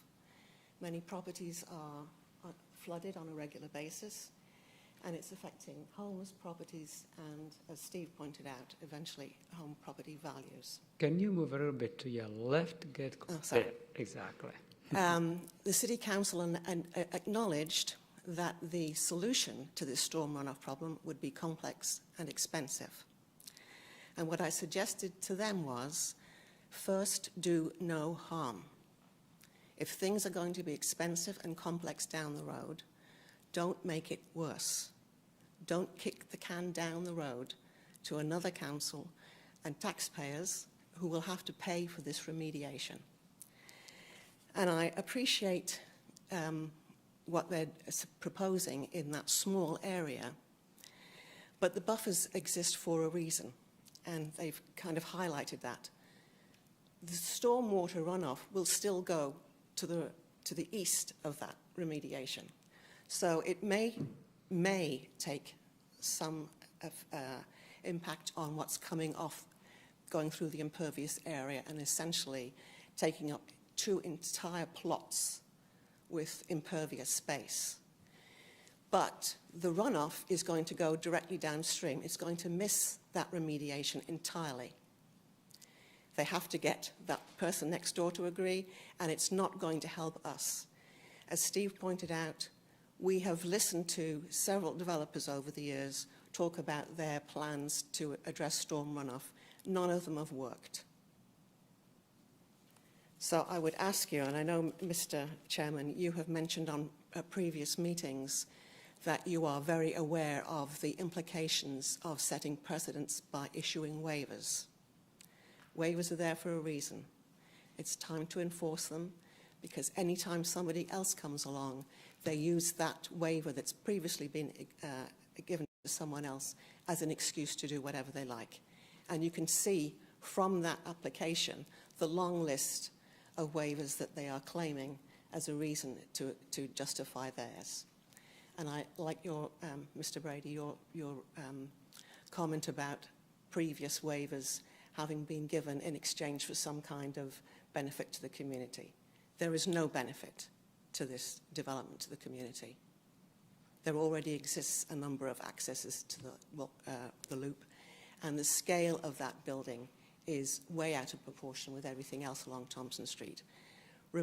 Reducing the density to 8 or to 10 units does not reduce the footprint. The footprint is exactly the same. It has had no effect on the runoff. So I would urge you, please, to reject this proposal. Thank you. Thank you for your comments. Anyone else in opposition? Seeing none, okay, we have one more.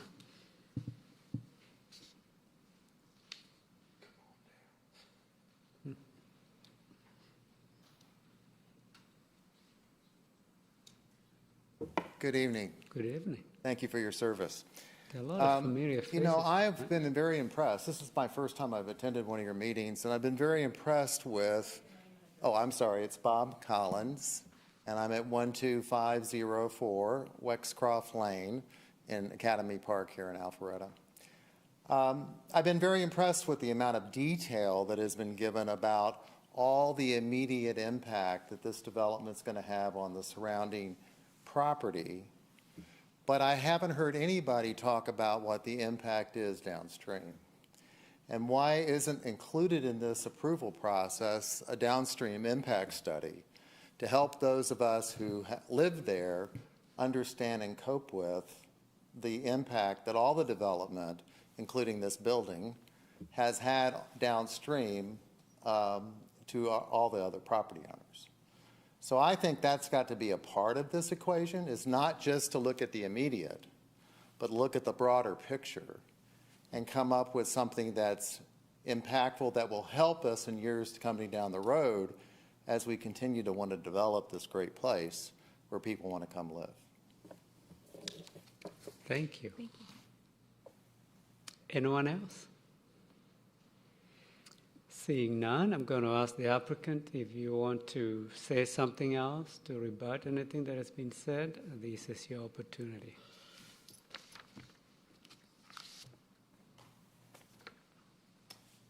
I mean, listening to the community, it looks like the main concern is regarding the stream.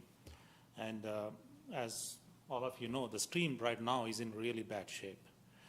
The trees that we had to cut, it's not because of us, it's because of the neighbors, because the neighbors wanted us to cut those trees. It's not us. And if we leave it like that, I don't think the rest of the trees will survive even another year. I mean, you can see the roots and everything. So we have to restore the stream. Now, you know, we are coming into the buffer about 10 feet probably. For the 10 feet, you know, we are looking at restoring the stream around more than a little bit over 200 feet long. We can reduce the building and do nothing to the stream. I mean, we don't really have to do it, but we want to do it because in the end, our communities that we are building and surrounding communities will benefit from that. I understand the pain, you know, Academy Park has.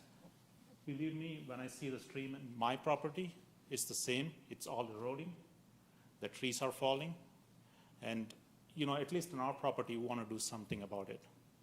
And this is an opportunity for us to do something about it. Now, as far as the stream in other properties is concerned, as a developer, I mean, I can't really do much. That probably looks like more of a request to the city on something that the stream should be looked at as a whole, and maybe something should be done about it.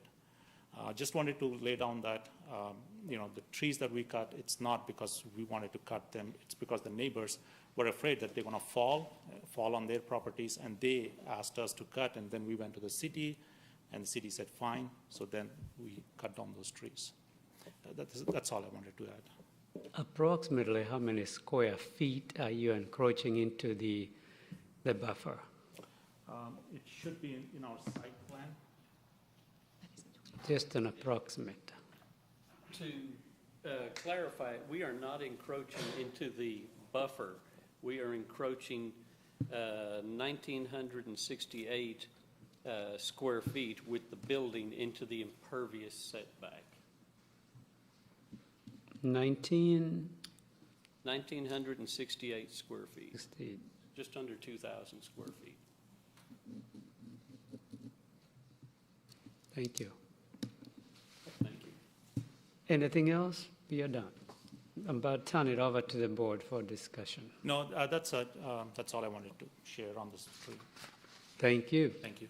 And then I want to applaud both the staff and the applicant for the presentation and the audience for your comments. And you just laid before us a difficult decisions. When these things come before the board, we are trying to balance a lot of things at the same time. And the developer does, or the property owner do have rights to develop their property. That's what our laws are based on. But at the same time, as we continue to develop property all over the city, we are increasing the effective imperviousness, which means more rainfall does not have anywhere to go but to just flow over land into our natural water bodies through drainage channels and eventually the streams. And buffers are established for two purposes, actually three. One is to protect aquatic corridor habitats. And the second is to reduce the erosion, sedimentation. And the third is, of course, the stream itself. And when we do planning, or the ideal planning looks at, the triple bottom line, which is economic, social, and environmental. And it's best to look at the watershed as a whole. When you look at individual pieces of properties, and you're not looking at the entire watershed all the way to the ridge line of the stream, the cumulative effect becomes significant. And an individual property owner, this small may not have any contribution, may have a small contribution, but the purpose of the detention facility is to ensure that the property that is being developed does not increase any discharge than what is already there. And that is regulated by the state. The city has what is called a local issuing authority to issue land disturbance permits. And if I misstate this, please correct me. This is for staff. So trying to balance all three is not an easy job. The other people who came before this particular applicant, they were allowed to develop. We were excited. We had Avalon, for example. We had the city center. We have all the development going on Thompson Street. And as we continue to build out, those who had not developed become affected because they are told, oh, we all have all these problems. Now you cannot develop. So how do we balance all of that? I stated that so we are starting from a point of agreement as we deliberate as a board as to how to deal with this. One of the things that has been explained by the applicant, and I was trying to press both staff and the applicant, is that when we talk about mitigating, we are assuming that this development has an impact on the stream. Whether it does or it does not, or to what extent, it's hard to quantify. Now, what the applicant is offering is to come in and remedy some of the harm created by natural forces, may not even be associated with any impervious cover. You go to the country, wooded areas, you still see erosion because storms come at different durations and frequencies. We have the 10-year storm, 2-year storm, 25-year storm, 100-year storm. There is the 24-hour duration, and they have different effects all the time. And when they talk about mitigating is to what effect are they contributing and how much are they remedying previous harm so they can at least offer something to damage already caused. And it is true that, there may not be any improvements downstream of these rivers, or stream, sorry. So the question is, do we approve or recommend, we recommend to cancel encroachment of 1968 square feet of the 25, the outermost zone, and in exchange of making improvements on the channel itself and doing some type of restoration such that the erosion stops. So that's the question before us, and I will stop there and allow the board members to speak so we can all deliberate and come up with the best decision we can. Thank you, Mr. Chairman. I'd like to agree with you completely and resonate some of your thoughts there that when this comes up, there's multiple issues with this when you look at it overall. And I want to thank everyone tonight for kind of coming and giving your comments, because there's a lot of concern in the watershed. But it's a larger problem, like you were saying, from every community from here all the way down to Avalon that is a contributor to that stream. And it sounds like this is a bigger issue that the city really needs to take up and get all these communities together and have a greater plan put into place. And it's hard to take that and put it onto one property owner that has 200 feet that coming in tonight and looking at that as a solution for the greater problem. And I would hope that the city and the city councilmen that are listening, that they would understand this and probably gather a greater meeting, because it sounds like the public, there's an issue that has to be solved.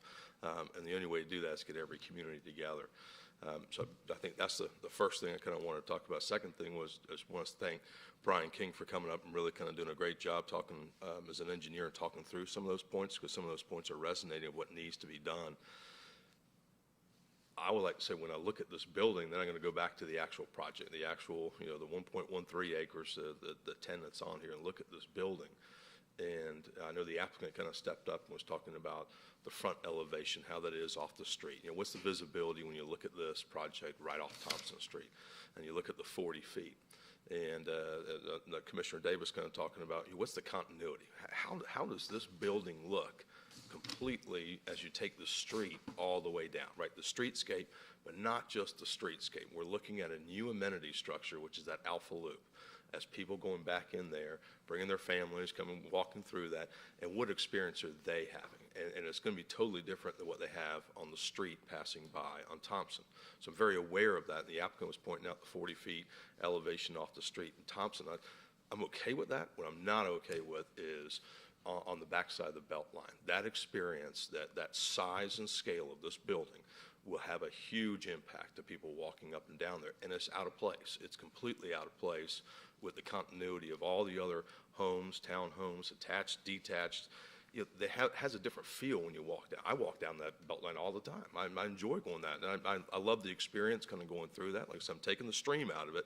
I'm just looking at this building and the scale of it. Tracy Ward, you did a great job on the architect. I mean, it's a beautiful, beautiful building. But the size of that, I think it will have an emotional, like when you walk past this, you'll actually see it as out of place and different. And I think it's hard for the city because they're looking at it as the density, what fits on there, because we've allowed Thompson Street to do this. But the more that comes on to Thompson Street, the more we look at this and go, well, is it the right thing? Is it a right fit for our community? Does it have the quality? Does it have, the style, the design, and all those pieces that go into it? So when I look at this building, the irradiation of just taking those 2 units out, I think it's a violent difference of what's out there. And I hate to use that word, but I mean, I can't get over the scale of it. So when I look at those and those issues, I know there's parking issues, and I wish there'd be another amenity kind of coming into it. But when I look at all these factors adding up, and I think that, like I said, the city's in a tough spot for what the density is, I think the community, though, can override that. And the community can override basically, what we can do on that property and what we have here, because there could be choices, there could be options. And I think we've seen something else before. A couple of years ago, we had someone else come on and make an application for this property. And I don't know what the size and scale of that. I don't even think it was this big, and we declined it. and I got to go back on record, I don't know exactly the size of it, but we were starting to raise our hand back then and say, I don't think this is a good fit. And my feelings, I'll close it out with saying, I don't think I can support something with this size and scale on this request. I have a couple of questions for Michael. Michael, do you mind answering just a couple of quick questions?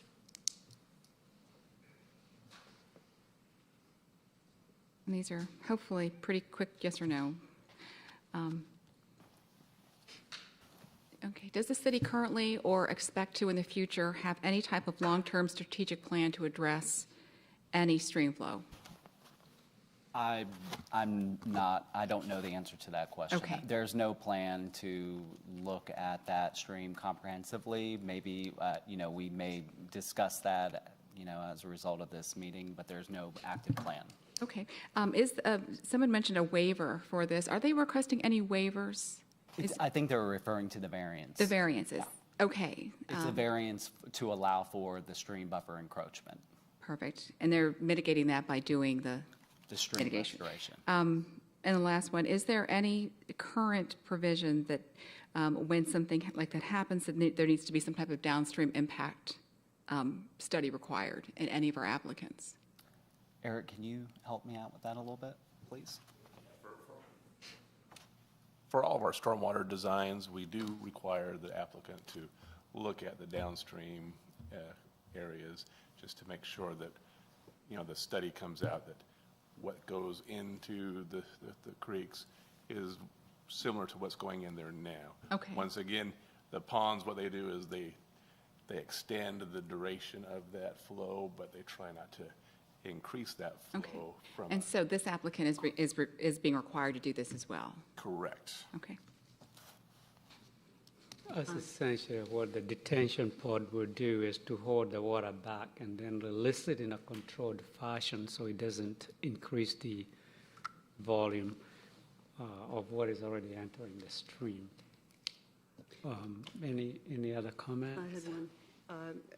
To echo most everything that you said and then some, I'm very mindful of not just stormwater management, but stream management throughout this area, largely, I think, because Georgia is somewhat unique in that it's hard-packed clay sitting on top of granite, so water just doesn't percolate nicely. It becomes your ground problem, and it goes downstream almost immediately. We have to, I believe, look at it much more holistically than we are, largely because if you take a piecemeal approach, a patchwork quilt approach to fixing a little here and a little there, you haven't solved the upstream or downstream problem. Everything we've talked about so far, like all the detention ponds between here and the subject property, in an ideal world, the detention pond's going to work fine, and you have quantified how much water you're looking at flowing through that specific stream at that specific location. In an ideal world, if the detention pond is doing its job. If, however, it hasn't been maintained adequately, you have an entirely different situation, and you've lost that predictability. So since we only require maintenance, and Eric, correct me if I'm wrong, it's something like a 5-year cycle on inspections of detention ponds, is that correct? I believe the city does an inspection on a 5-year cycle. We require maintenance on a regular basis every time we do it. When we approve a detention pond, it has a maintenance checklist and a program that is developed at the time of design. So we don't have an enforcement mechanism for that, but we do require them at the front end to let the HOAs know exactly what they should be doing to maintain that facility. And that's implying that there's an HOA actively monitoring their detention pond, and we do know that that occasionally does not happen the way it should. So bottom line is I'm talking about an ideal system, and we're not going to be dealing with an ideal system. It's also a system we don't know enough of the pieces of. So I personally right now don't feel I have in front of me enough information to feel confident that all the wonderful measures that I've heard described are going to be anywhere near enough to keep us from just kicking the can down the street. Michael, did the applicant agree to all of the variances? Were there, the staff recommended all of the requirements? Conditions? I'm sorry, conditions, sorry, not my words. Yeah, I spoke to the applicant earlier this week, and they did not have any objections. So they are to accepting all the conditions? currently. Okay. Yeah. It is very critical as a city, of course, to look at a holistic approach on watersheds because, and this can be prioritized based on development potential because I was going to mention that stream buffers are very arbitrary. The state has just basically said 25 feet. But if you do a serious study using a lot of criteria, the buffer width should vary depending on a lot of things. And it's establishing that width that will be effective for different areas that's very difficult to do. But watershed assessment studies are very expensive, and that's why they're not just done. And that would be very helpful in helping us establish development controls in addition to the rules and regulations from state, federal, and local. From what I'm hearing, or I heard, the greatest concern here is the encroachment into the stream buffer, the potential impact to the stream at that location and downstream. But if, Michael, you can explain about the conditional use that's required when we increase the density above 8.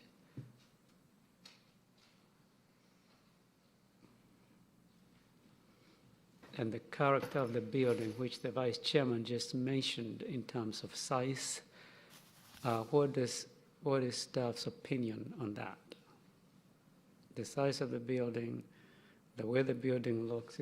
Mr. Vice Chairman, don't let me speak for you because you are very eloquent. I'm trying to restate what you said, not as correctly as you did. So the question is, what is your opinion regarding the way the building looks, the size, the appearance as people walk by it?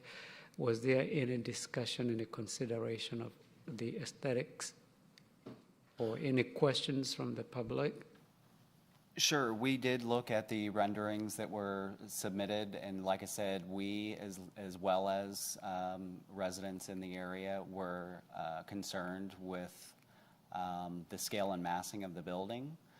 Those comments were provided to the applicant, and the applicant did revise the building. As I previously mentioned, they reduced the building by 2 units, dropping the density from 10.62 to 8.85.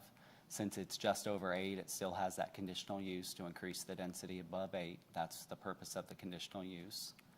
But we do feel, staff did feel that the changes that the applicant made to the elevations, removing the additional unit at the top of each building, did make a difference in reducing the massing and scale of the building from the Alpha Loop side. We do only measure height of a building from the street side. So we do have an elevation of the building. This is an elevation of the original building, but it provides a scale. So you can see the height of the building from the street as well as the height of the building from the Alpha Loop side. I just wanted to show that to you.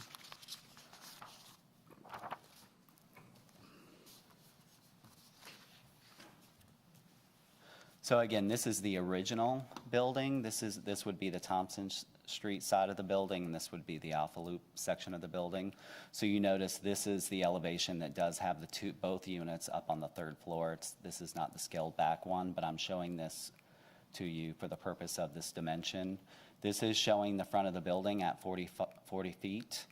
And then this, if you carry this line across, this represents an additional 10 feet here. So you have 40 feet plus the 10. So it's about 50 feet on the back side of the building. But again, the building does comply with our height requirement as it's stated in the code.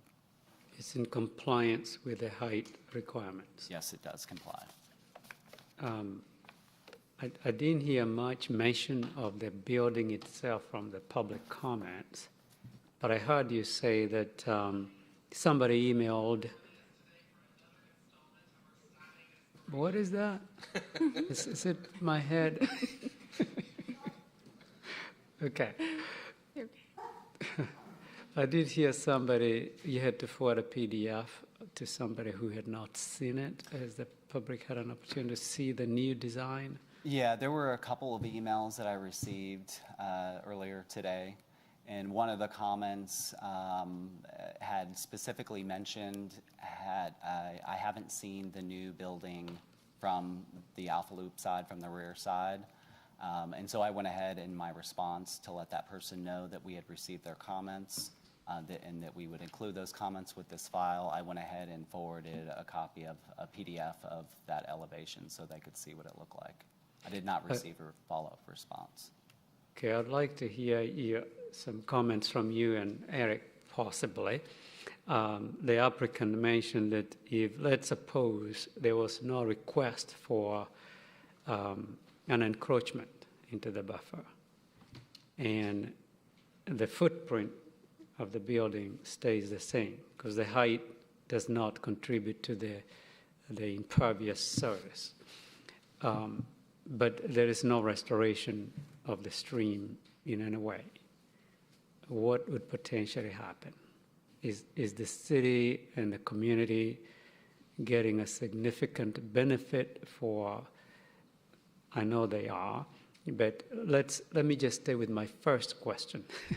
What do you think will happen if there was no restoration of the banks and the extending the flood-prone area in this area between you and Eric?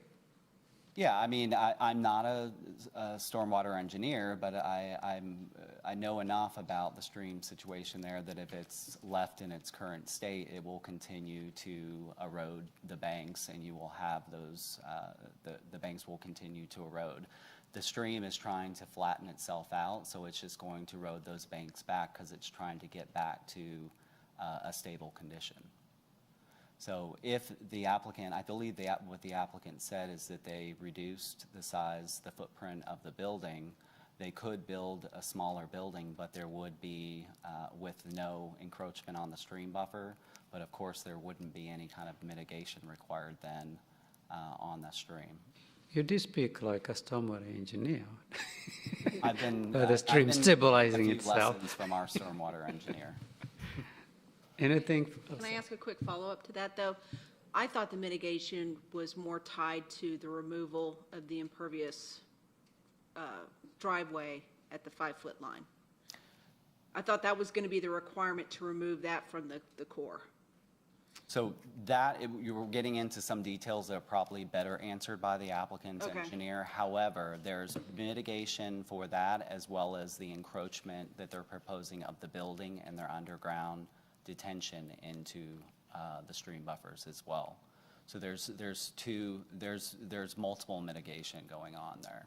So my concern is if they just do shrink the building, would they still have to remove the existing pavement down there? I don't know that they would have to remove that existing surface parking lot. However, would you build a multi-million-dollar condo building and leave that surface parking lot there? Probably not.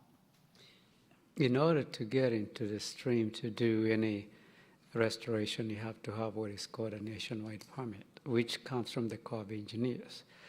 Second, you have a parking lot, if I understood correctly, that's within 5 feet of the top of the bank. Is that accurate?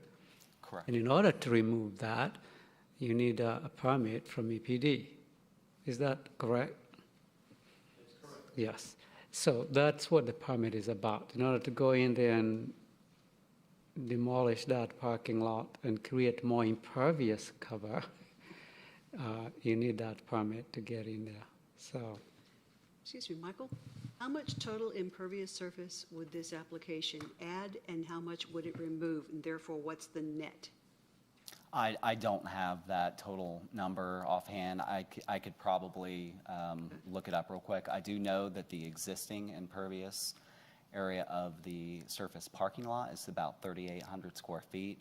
I don't know offhand the size of the two existing home footprints, and I'd have to calculate, I believe, the overall footprint of the structured parking deck is just under 10,000 square feet. But I'd have to do a bit of math first. Yeah, with the provision of the detention pond, I'm trying to just make something clear. The detention pond is ensuring that they are not increasing the flow from the property any more than it is today, which means the impervious cover really has no effect in the additional flow into the stream or rate of flow. Yeah. Correct. That's why I corrected myself. So it's potentially not causing any additional damage to the stream. I mean, that's scientifically, we can't say theoretically, but anyways, any further comments? Motion. Mr. Chairman, I'd like to make a motion to decline case Z-20-05, CU-20-09, V-20-14 Alcovy condominiums, 8292 Thompson Street. Second. I heard the word decline. Did you mean to say deny? Deny, sorry. Excuse me. Okay, there is a motion to deny this application. Any further discussion? Hearing none, all in favor, please raise your right hand. In opposition? Motion carries. We make a recommendation. The recommendation is to deny. City Council will make the final decision. Thank you so much for your presentation. Does the board need a break? 5 minutes before we take on the next application.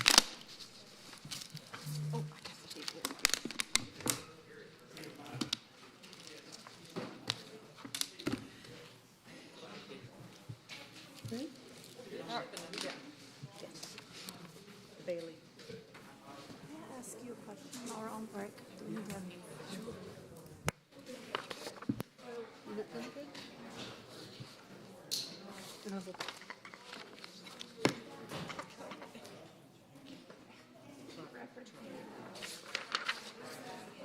Have you gotten vaccinated yet? I'm surprised the Pfizer came in. I got vaccinated back in October, November. I've had it for a very long time. Good. We just got our seconds. My husband just got his first one today. And now I'm actually in the city. I'll get my third one. What's that? 3. So let me see long term. One's not freeze enough, so we're looking at that. Did you have any after effects? I did a little bit, but nothing unusual. I mean, I think it was more the swab. I didn't, the swab that they did. But no, What is wrong with that it's so crooked? but nothing major. Seems like common sense. I thought it was you guys. I popped a fever. I think a lot of my brother said this. I think a lot of all, but it's the same, when I get the flu shot every now and then. Foggy after. Yeah, I'll tell you the one that kicked me around the block was the Shingrix vaccine. I know, I need to get that. I know Katie was, Katie, right? I know when she Looks like we have a good port right there, so that should do you. You're good. Nice seeing you. I'm like, I know. Has she been able, I mean, you gotta have 6 months, I think, with no outbreaks. Oh, it's been like probably 5 years. But she could not come outside. Usually, Oh, I know, it's, I was gonna put up with anything to make sure I don't get Here, it. we'll just pull this over here. Just middle one there. You gonna need both of them or just the? Yeah, you might as well be able to. And so then she'll take it. That way we just have it there, and if that doesn't run from the drive, we got it. She's okay now? I haven't talked to Katie. Yeah. And you want to do that first. It's like entire summer. She could not come out. changes, and they will sometimes have that to us. Alright, so I don't know if you got a presentation view or what. No, it's just a single slide. It's almost always. There we go. Yeah. Thank you. I couldn't do it with COVID. I couldn't have issues. I was just asking if I could come up. That's good. Thank you. Thank you. Vaccinations, we wanted to make sure that there was no. I think we got like 3 of them. Well, that one, yeah, that definitely took me down a peg, but I'm very happy we did it. Yes, makes you feel, makes you feel better. Yeah. It did.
I know. Well, there's a vent right here. Oh, I'm so glad I'm into that. So I'm always cold.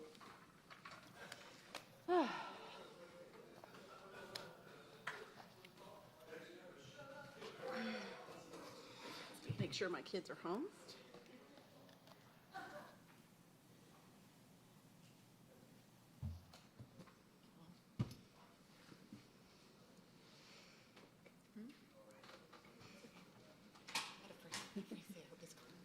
It's legit. Did we receive this? No. Okay. This is the first time I've seen this. We haven't had one of those like that in like 2 years. Really? I feel like I learned a lot on that one. You did. So that was good. It's a lot of conversation. Yeah, he's doing a good job of helping. Oh. He really does, though. I'm serious. I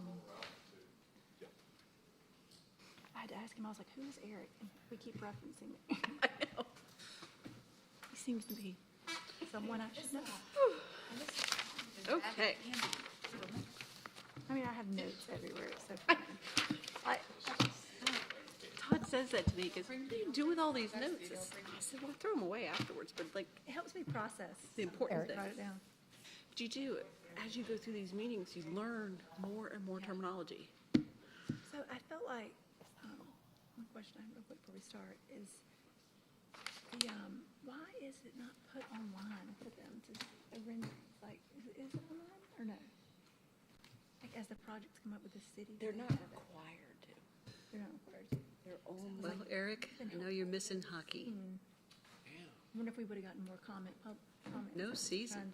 Depends. They didn't have a season. Okay. What did those poor guys do all year? Into a public hearing, like zoning hearing on Zoom or whatever they're doing. No, I think they make about $6,000, and then they have day jobs or mom and dad's basement. But like this, Yeah.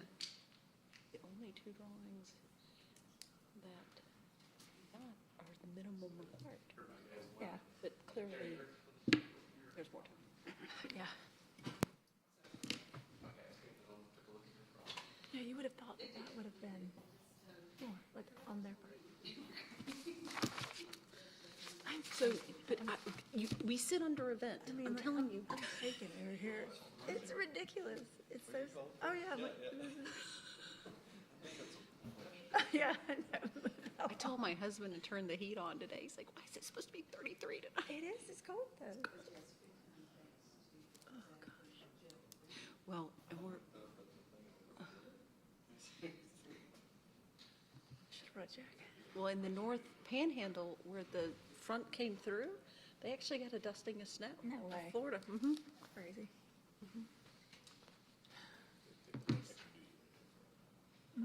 Stormwater. Francis.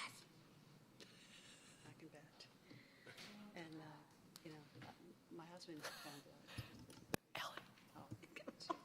You're going to miss him. What do you mean we can't plant this and we can't do that? What do you think I've been telling you all this time? You got to dot the i's and cross the t's. You cannot just throw a plant in there.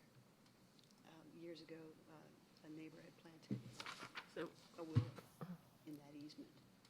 And thank goodness it just fell over. In my notes at home, I have it paged. I need to know the page to Citation for that. go to.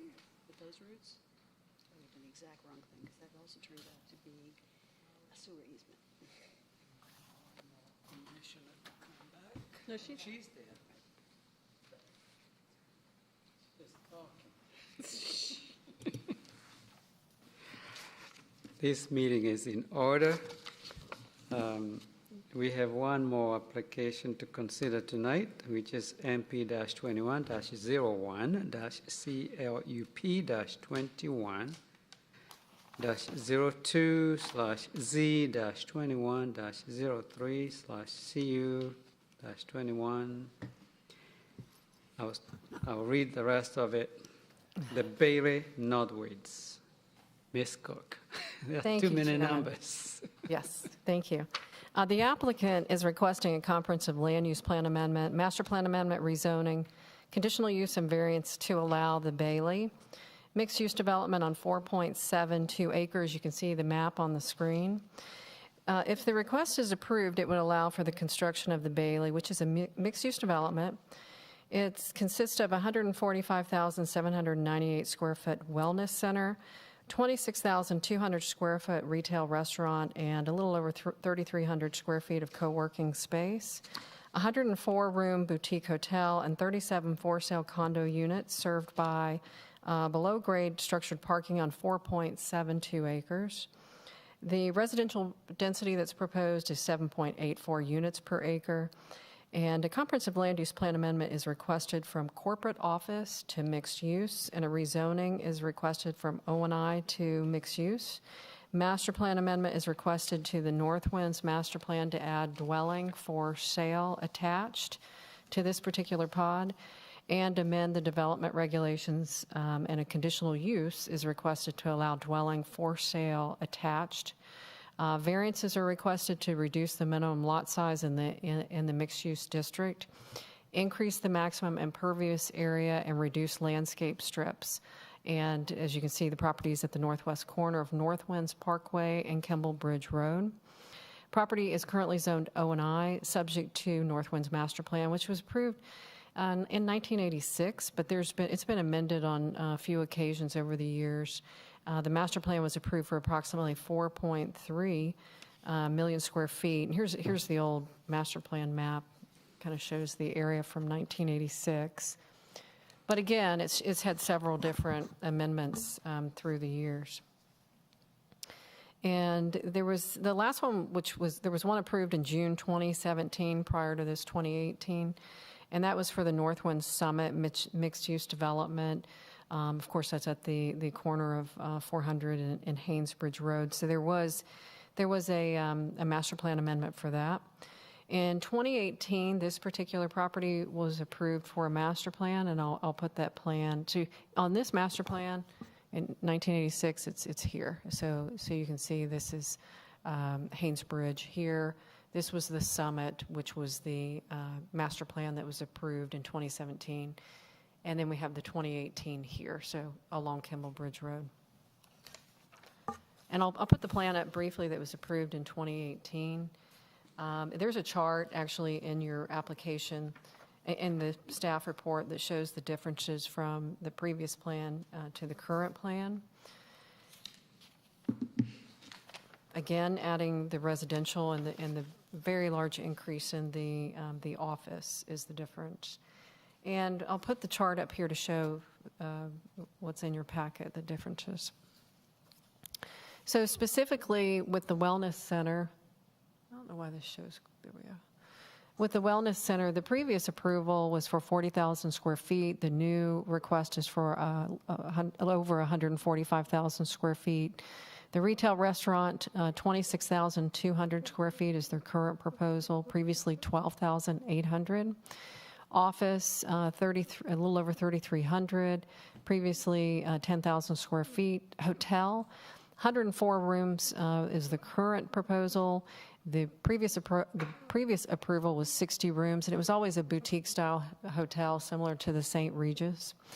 And the building heights, very different from the original approval. You can see in 2018 it was 4 stories and 2 stories, and now the requested building heights are 14 stories, 10 stories, 6 and 5. And that's an overview of the request. And as I stated before, and I'll put their new site plan up here, there's several variances that they're requesting. One of them is to UDC 3.2.8 landscape strips, and they're requesting variance to reduce the landscape strip along Northwind's Parkway here. They do plan to save the existing trees that are there, and they're requesting the variance, they state, because of the impacts to the Alpha Loop that along the property. So they're looking for a reduction from 10 feet to 7 feet. They're also requesting a variance to reduce the minimum lot size required for a mixed-use development from 25 to 4.72, and then, as stated, to increase the maximum impervious area from 80% to 85%. And you can see from the site plan, they have a mix of residential as well as retail that's along Kemble Bridge Road. They also have condos on top of retail that would be fronting Northwinds. And they do have the wellness center that's located at the back corner of the site, and the boutique hotel that's at the front of the site along Northwinds with the height proposed of 15 stories. And if you look at surrounding heights, I mean, Jackson Healthcare is the latest building that's across, that's adjacent to this site. That would be to the east, and that Jackson Healthcare is 8 stories with the phase 2. The first phase is 5 stories. So the heights that they're requesting are out of character for that area. And then, of course, Braden, which is a single-family detached and attached development that's located on the other side of Kemble Bridge, that's single-family, 2 and 3 stories single-family. So in talking with the heights, the heights that they're requesting is very much out of character. They did provide the parking summary, and what staff found is that a little over 1,000 parking spaces are required, 1,057. The applicant did provide a shared parking study to support a request of a 25% reduction, but their reduction is more than 25%. It shows a greater reduction than 45%. So in order for us to support a reduction, it would have to be a maximum of 25%. They do include the required open space. They have 1.87 acres of open space, which is a mix of amenity as well as civic spaces. It includes the Alpha Loop on their plan along Northwinds Parkway. They have a plaza. They have Pocket Park at the corner of Northwinds Parkway and Kemble Bridge Road.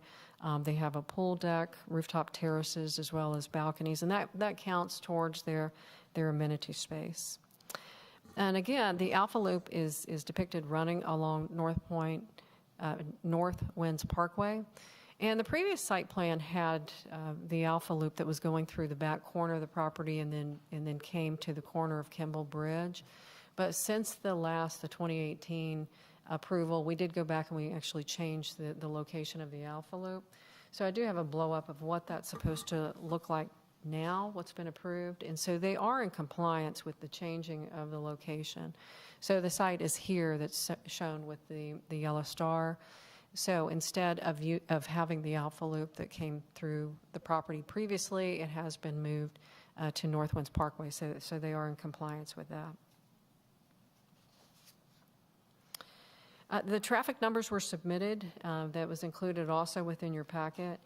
The proposed uses would generate a total of 586 AM peak hour trips and 859 PM peak hour trips. And that includes trip reductions for pass-by trips. And in 2018, they were approved with the approvals at that time with the lower office density, and they didn't have the residential. It was less than half of those trips. So it was a little over 300 PM peak trips. So this is a large increase with this new site plan, especially when you're on Kimball Bridge Road. It's a 2-lane road. So very concerned about the impacts to the amount of traffic that they're proposing with this change. And then going through recommendations, we always look at standards that are required. The standards for the Comprehensive Land Use Plan amendments, we've listed all of those out, but I'll just point out in Unified Development Code Section 4.1.3, one of the standards that we looked at is the extent to which the proposed designation is in compliance with the goals and policies of the plan. That's B. This non-residential density is it's 3 times greater than that of Avalon. And the residential density, which is maxed out at 7.84 dwelling units per acre, much greater than surrounding densities that we have allowed. If you look at the Braden that's located across the street, they're less than or right at 5 units to the acre. So very concerned with the amount of density that they're requesting, which is much higher than other mixed-use developments. We also look at C, the extent to which the proposed designation will require changes in the provision of public facilities and services. And you can see our response is that the proposal would have significant impacts on public facilities and services as it relates to the increased demand on roads, parks, water, sewer, fire, and police and schools. As noted, their trip generation report indicates that it's close to over 800 PM peak hours. The original zoning was closer to 400, so it's a much larger increase. We also, before we make recommendations, go through standards for zoning master plan changes, which are listed in specifically when you look at A, whether the zoning proposal will permit a use that is suitable in view of the zoning use and development of adjacent and nearby property. And it's, again, we just note that it's has a non-residential density that's nearly 3 times greater than that of Avalon, much greater than the other similar mixed uses. Highest residential density in the area is 4.98. They're asking for 7.84. And then there's same criteria. You look at E, whether the zoning proposal will result in a use that will or could cause an excessive or burdensome use of public facilities or services. And again, we list those traffic impacts on a two-lane roadway. We also include the conditional use review criteria before we make our decisions, as well as the variance review criteria go into that recommendation. And Section 4.5.3 outlines criteria for granting a variance. And specifically, although we answered all of these, 1, there are extraordinary and exceptional conditions pertaining to the particular piece of property in question because of its size, shape, or topography. This property, it does have an unusual shape and topography, but that does not contribute to the requested variances. They have a perceived hardship, which is related to the applicant's proposal, but we believe because of the high density, high intensity mixed use on this small property that's less than 5 acres. The applicant did have provide a citizen participation plan. They did state that they received some concerns from Braden regarding lighting, how the lighting would impact their neighborhood. So the report states that they didn't have any other feedback. They also participated in the community zoning information meeting that was on February 10th, We had several questions during that public hearing. A lot of the residents asked why the density was increased, why residential had been added, what uses are in the wellness center, what are some of the wellness retail tenants, why the hotel had doubled in size, and whether or not workforce housing would be addressed in the development. Staff did review the application. We are recommending denial of the application. We determined that the request for comprehensive land use plan amendment, master plan amendment, rezoning, conditional use, and variances conflicts with the established review criteria. But we did include conditions. If you consider approval, we did include those for your consideration. And if you have any questions, I'll be glad to try to answer those. Any questions for Ms. Cook? So, just real quick, because I had a little hard time following this. On the drawing that you're showing, there's the only two entrances to this whole this whole mixed use is off Northwinds, or is there? There's one here. There's one. Yeah, on, it's a little busy on the site plan, so it's kind of hard to see. And then the other question I have is on Kimball. I mistakenly did not take a left out of there today, but on Kimball, is there any retail on that section all the way till Westside Parkway? They do street have, front retail? They are proposing street front retail. Is there any other though? I know we've got yes. Diamond Glass, but Oh, on Kimball. on Kimball. No. Okay, so it really doesn't take effect. The retail doesn't really hit till OC Park and Old Milton side. Right, or the closest would be the gas station, which is actually on Old West side. Milton. Okay. Kathy, I remember the original proposal, or is it this, and I don't know if I missed it, is it the same group or the same people, or? It is. Same people? It's the same applicant. Organization? I don't know if he has the same commercial partners with him, but it's the same applicant. Okay, thank you. Kathy, are there any other 14-story buildings in Alpharetta, or would this be the first one? This would be the first one. Kathy, has the developer done big projects like this before? I know when we looked at Avalon, we looked at North American Properties and kind of reviewed what they did in the past for quality. Has ALUX done projects of this size before? Not that we are familiar with. They certainly haven't in Alpharetta, but I guess they could speak to other projects that they may have done. Thank you.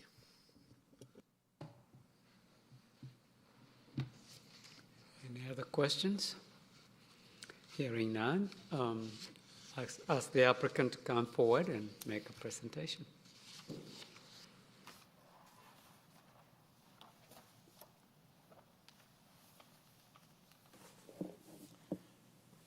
Hello, my name is Steve Leibovitz, and I work at Denton's, and I'm representing the applicant. But tonight, I will not be the only speaker. The applicant himself will speak after the architect from Good Van Slyke, Jeff Morrison. So he will speak as well. This is a different type of project. Everyone is asked. This is a continuation of a project that started in 2018. This is a unique project. This is a one-in-a-lifetime project. This is the only project like it or will be like it in the country. This is a project where the applicant envisions that people will come in a state-of-the-art, technologically advanced, technological center wellness, where people will come and they will use this facility, but they will also have doctors and trainers who will utilize the office space. That is why there's an office component. And these people who will come, maybe once a year, maybe twice a year, will need places to live when they come. And they may want to have a condo here. And they will also want a state-of-the-art, beautiful boutique hotel I'm sorry to Very interrupt you, much sir. like St. Regis. Can you move closer to the mic? I'm sorry? Can you move closer to the Oh, mic? I'm sorry, I apologize. So all of this runs together. This is a project that was envisioned. In 2018, when the applicant came, he had this vision, and then 2019 came and COVID came, and all of a sudden people started coming to him and saying, this is an incredible thing. This is something that nowhere else could be done. And this is a very special project. So all of these, when you expand, if you take it and you expand this wellness center, these other amenities are needed. So this has developed from 2018, and this is a unique piece of property. There's no other facility in the world like this. She provided the site, and she did say that surrounding properties are Jackson Healthcare to the east, Braden Subdivision to the north, Clear Springs Church and a cemetery to the west, and Northwind's office building to the south. And it's our understanding that Jackson Healthcare is fine with this, thinks it's a wonderful project, as does the Northwind's 7 development. They are not opposed. Before I go any further, I want to thank you all, because it's past my bedtime, and for you all to stay here and do all this, you deserve a lot of credit. But we also want to thank the staff, because they did a great job and they worked very hard on this. But this is not the first time. I mean, we worked with the staff on this, and we've made a number of accommodations with the staff, and I want you to hear that. Initially, these buildings were going to be clustered, but they wanted to be separated, and we've done that. So there are more individual buildings than originally envisioned. The tallest buildings are located at the low end of the site, farthest from the residential neighborhoods. The main roof of the hotel is only 9 stories above Kimball Bridge. We have offered to provide the Alpha Loop easement in order to preserve the existing trees, as mentioned. A large activity lawn provided for public access from the Alpha Loop, the intersection of Campbell Bridge and Northwind's Parkway, and the art walk, which is internal to the site, is going to be open to the public. The site is heavily landscaped, and there will be water features, as well as public art. All parking will be below grade, topped with landscape plazas, or wrapped by buildings. The number of sale dwellings has been cut from 72 to 37. The number of hotel guest rooms has been reduced from 119 to 114. The hotel height was reduced by 1 floor from 15 to 14. And the staff indicated that there are a number of conditions, if this were approved, that should be considered. And we agree with that in many instances. The staff agreed that this was a mixed use, was the appropriate zoning, and we agree with that. The staff agrees that having a condominium development site is a sufficient reason to add a new use of Pod A and meets the Northwest Master Plan.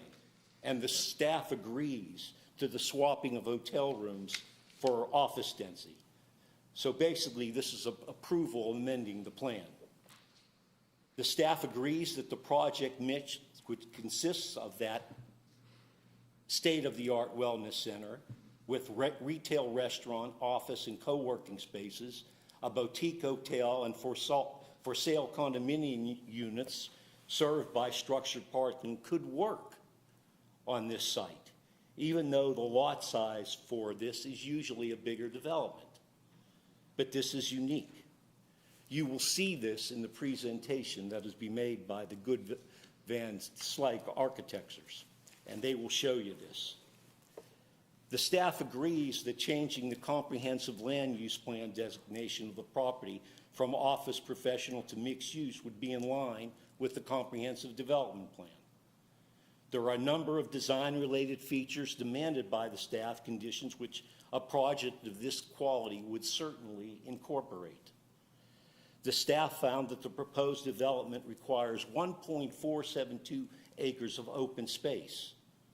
We are providing 1.87 acres of open space, consisting of a mixed amenity of civic spaces, so that exceeds what the staff wanted. The entire opposition of the staff is really on density and the height of one building.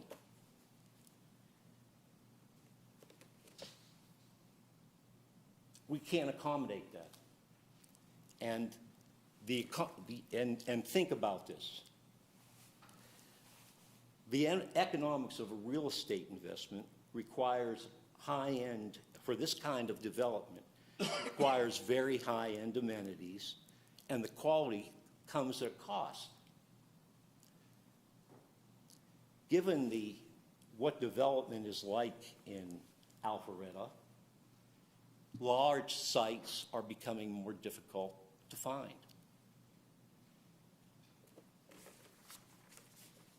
In order to have residential for sale condominiums, office, medical office for the practitioners who will be working there, who will supervise this state-of-the-art facility, the mixed-use zoning is necessary. A mixed-use zoning requires residential and office to go along with the commercial uses.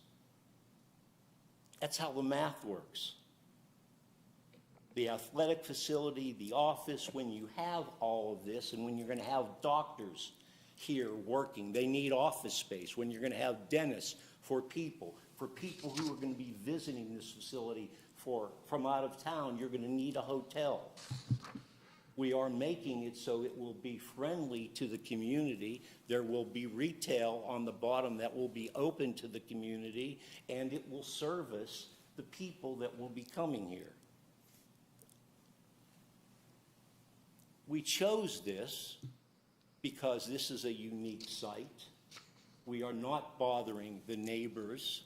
We are asking for it to be a little higher, but it is in the lowest part of the site, so it won't be seen any differently from the rest of Alpharetta. This is a chance for Alpharetta to put a vision of a once-in-a-lifetime place where people will come from all over the country. They have interest. That's why this is expanded, because there is plenty of interest, and this will be a wonderful addition to what Alpharetta already has provided its citizens. With that, I'm going to let the architect come up here and talk to you about the specifics of this development. Jeff?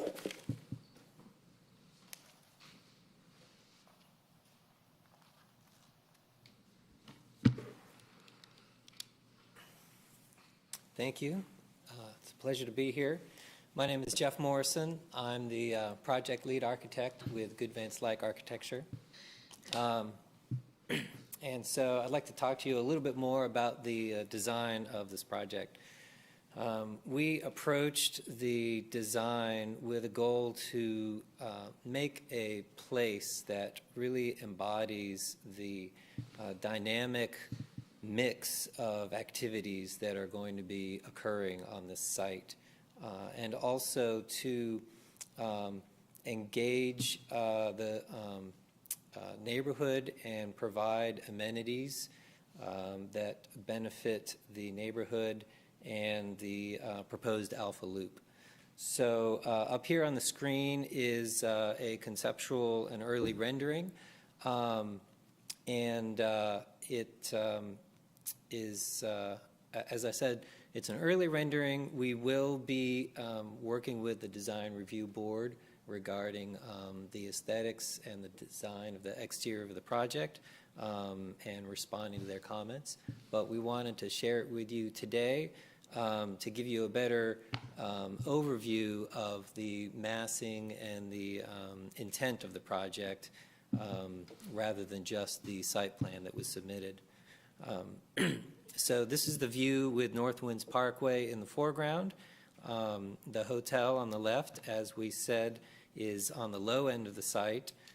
In the center is the wellness facility, which includes an athletic training facility and medical office space. And on the right-hand side is the for sale residential pieces that sit on top of retail. And as was mentioned, the primary motivation for the request to rezone to mixed use is to allow us to add the for sale residential component, which we feel strongly benefits the site by adding full-time residents into the mix of people who are occupying the site. And it also provides a residential component along Kimball Bridge that relates to the neighborhood across the street. So we have broken down the massing into these three main components, and then those are organized around these two outdoor spaces. On the left is the main entry and motor court area with drop-off for the hotel and the office spaces. And that works off of the existing site access point on Northwind's Parkway that's opposite the driveway to Jackson Healthcare. So we worked to preserve and maintain that existing curb cut, which impacts some of the height restrictions and the location of our below-grade parking. And then on the other end of the site, we have an open plaza, which is open to the public, and it engages the street corner, and it draws people in from the Alpha Loop. The other real motivator for this project has been to engage with the Alpha Loop because we firmly recognize that it's a great amenity for this project and for the neighborhood. And so we have introduced the retail components and restaurants that will be lined along Northwind's Parkway, along the Alpha Loop, as well as around this activity plaza. And we have worked to terrace the floor levels of those retail spaces so that they follow this rather steep topography of the site, which maintains engagement between people on the Alpha Loop and those retail spaces. We have also gone to great lengths to bury all of the parking below grade or to wrap it with other buildings. And so there is a large amount of these outdoor spaces are actually plazas that are built on top of the structured parking. We have also designed quite a few actively occupied roof terraces on each of the buildings to compensate for the amount of site that we're occupying. So with that, I would like to refer also to a few of the other proposed conditions from the staff report. And just to say in general that the proposal to limit the overall buildable square footage on the site, which is in addition to the terms of the mixed-use zoning, what's proposed is actually a 66% reduction in our project development plan, which is obviously significant. And not only that, but it's actually less than the buildable area that was approved in the 2018 plan. The number of dwelling units, it's proposed that there be a condition to reduce that. We are within the amount of dwelling units allowed within the zoning. And again, we are providing them because we think that they will add to the vitality and the activity of the project and the neighborhood. There's a small item that asks that the retail uses be limited to things that are incidental to the wellness center function. And it is our opinion, actually, it's our goal that the retail functions, which have yet to be determined, could really be things that are amenities that serve people along the Alpha Loop, and so that they can be something that people are drawn to as a destination. There's a request to limit the building height to 8 stories, and as I said, we're in compliance with the master plan, which only has a limit of 20 stories, and we have located the tallest building on the low end of the site. And a reduction of that amount would also mean a significant alteration to the project goals. Item number 6 refers to brick and stone materials on the exterior. And as you can see, we do have brick on the exterior. In some places, it's rendered here as a white masonry product. We also have a fairly modern aesthetic, which we think is expressive of the high-tech nature of the project itself. But as I said, we will fully engage the Design Review Board and address their comments at that time. Item number 11 is recommending that the impervious area remain at 80% rather than our request to increase it to 85%. As I mentioned, we have placed almost all of the parking below grade, and the result of that is that the open spaces that we do have are on top of the structured parking, and that counts as impervious, unfortunately. And so we have, as I said, gone to an effort to provide other rooftop amenities as open spaces. There are a few items related to the landscape strips that were mentioned. And along Kimball Bridge, there's an existing 15-foot wide utility easement. And that, because of in respecting the easement, it will become a landscape strip on its own. So our request is that the landscape strip be allowed to occupy the same space as that utility easement. And then on Northwind's Parkway, we are preserving the line of large street trees that are planted, and we will be improving, adding the Alpha Loop Trail on the property side of those street trees. And so our request is that the landscape strip be considered as the zone of those street trees, much of which is within the street right-of-way. But the city has made several comments about maintaining those trees, and so we anticipate that the right-of-way and the curb line will stay as it is.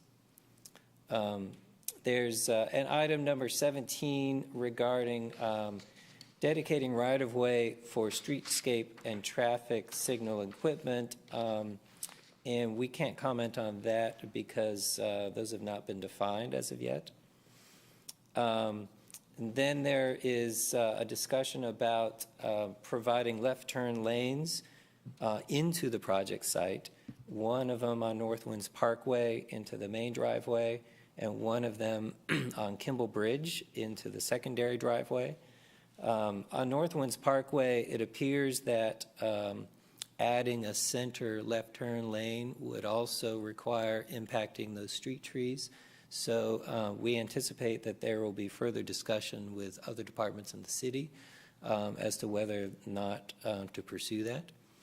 And then on Kimball Bridge, we are fine with providing the left turn lane, provided that the realignment of Kimball Bridge doesn't have any impact on our building setbacks.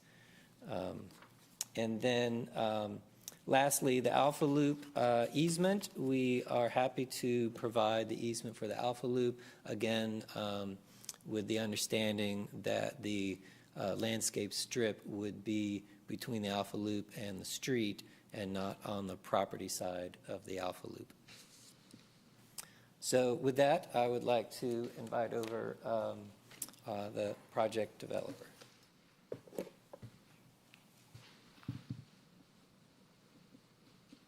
Good evening. Evening. My name is Brandon Willis, and I'm happy to be in front of you guys again.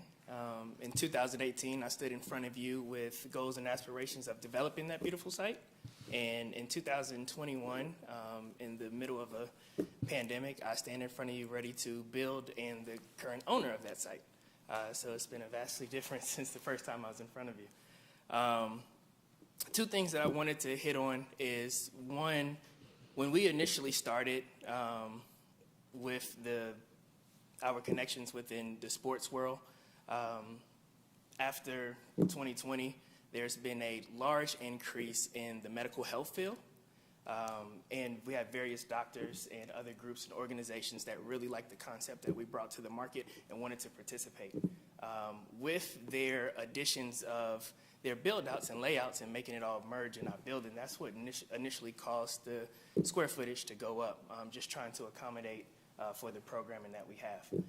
Also, some of the things that were in the building are, we've added multiple courts. So as you guys know, NBA courts are fairly large areas. So, that added to some of the square footage. And then based on the amount of physicians and the type of services we offer in this particular facility, we wanted to mirror that with the appropriate hotel rooms on the south side of the project. Um, without going in too much detail, because I know we've already been here for a long time, I just want to say that we have an incredible opportunity to bring, or excuse me, the reason why I wanted to do work in the city of Alpharetta is because Alpharetta is the tech jewel of the South, right? That's what it's marketed as. That's what, you know, when you changed, ran all the fiber and all the data companies and everybody else came up here, it just set precedence to really bring that tech jewel up here. Now, working with Siemens and other tech partners that we currently have on board, we have some very, very unique products that we're bringing to not only the interior development of this site, but the exterior as well. That is going to bring national, if not global, attention. We're talking everything from various air purification devices to the way you interact with the street, the way you interact with the Alpha Loop and that running trail. We have some very, very forward-thinking type of things that are going to come here on this site and bring a lot of national press and attention. There have been other cities that have solicited this site or this programming, you know, over in Dallas and in Arizona. And we have respectfully declined some of their initial pushes because I want to work here. I'm born and raised here in this state. I love it here.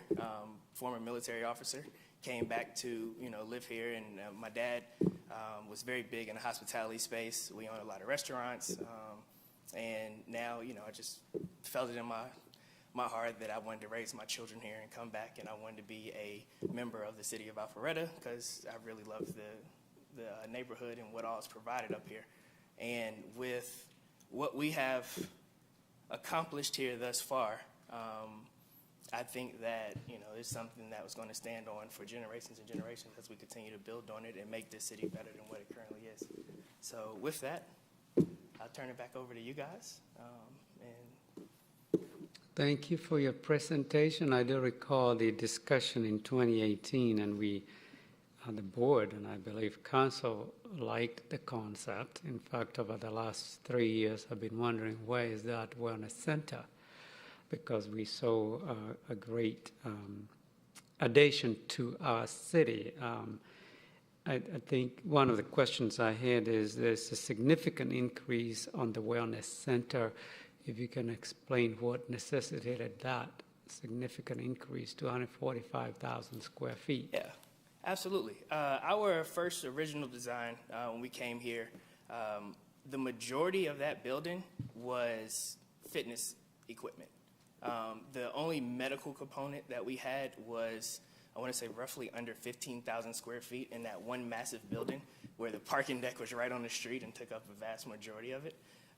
So as we transition to coming out of this pandemic, and individuals taking a huge look into their personal health and their family's health, the physicians that we were able to get on board and the ones that we currently have under LOI and the very attendant spaces we have, when they provided their build out and their programming to the concept that we have, it required more space than what we currently had. Again, back in 2018, we only had, roughly a little bit over 10,000 square feet of medical office space, which that has vastly been grown now with our various tenants.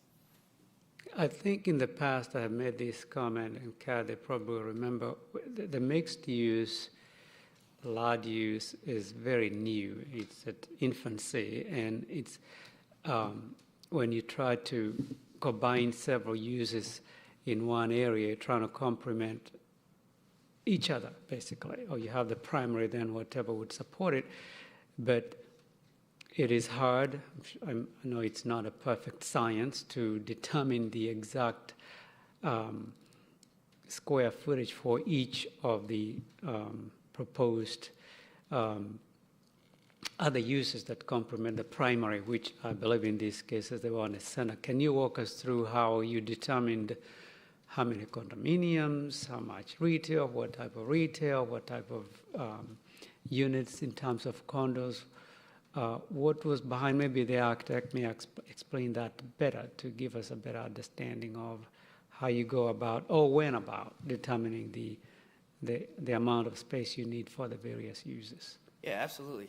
So initially, when you look at various teams and athletes that are coming during off training and off season, we wanted to provide micro residence for those guys to purchase, because these are guys that are coming on an annual basis, semi-annual basis, and possibly staying anywhere from 1 to 3 months at a time. And I think our original plan, again, had 70 of those micro units in it. And based on city code and working with staff, we have reduced that to 37 to meet their requirements. The second piece is the retail function that sits on the first floor of those units.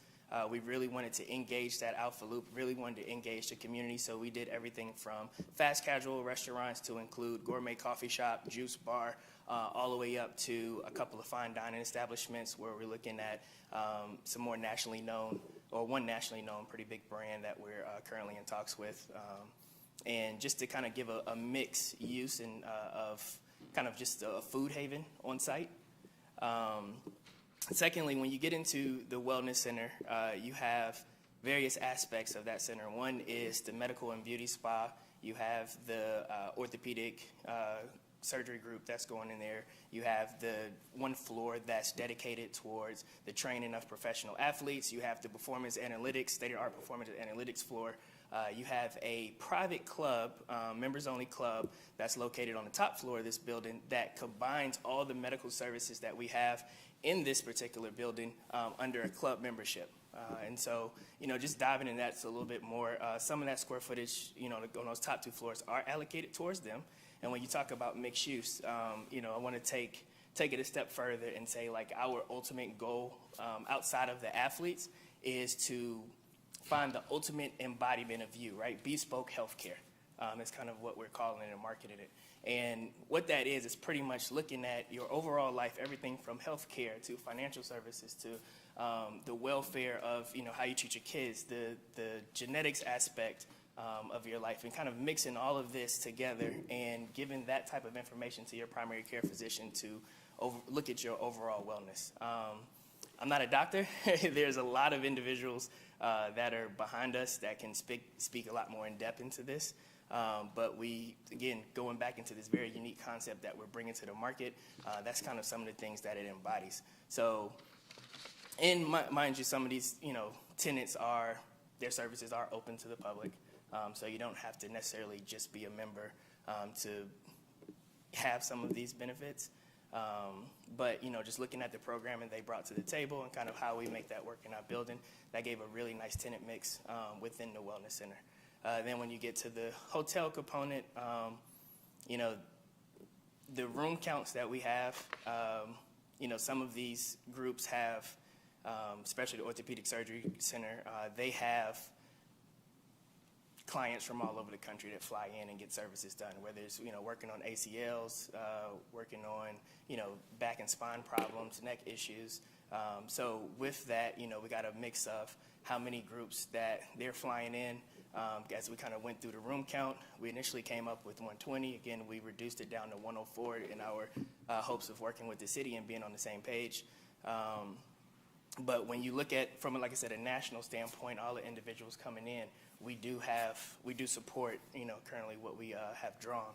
And so that's, just playing with those mixes, and the more the project grows and the more individuals we bring on, just really help define those pieces. Thank you. Any other questions? I had a few.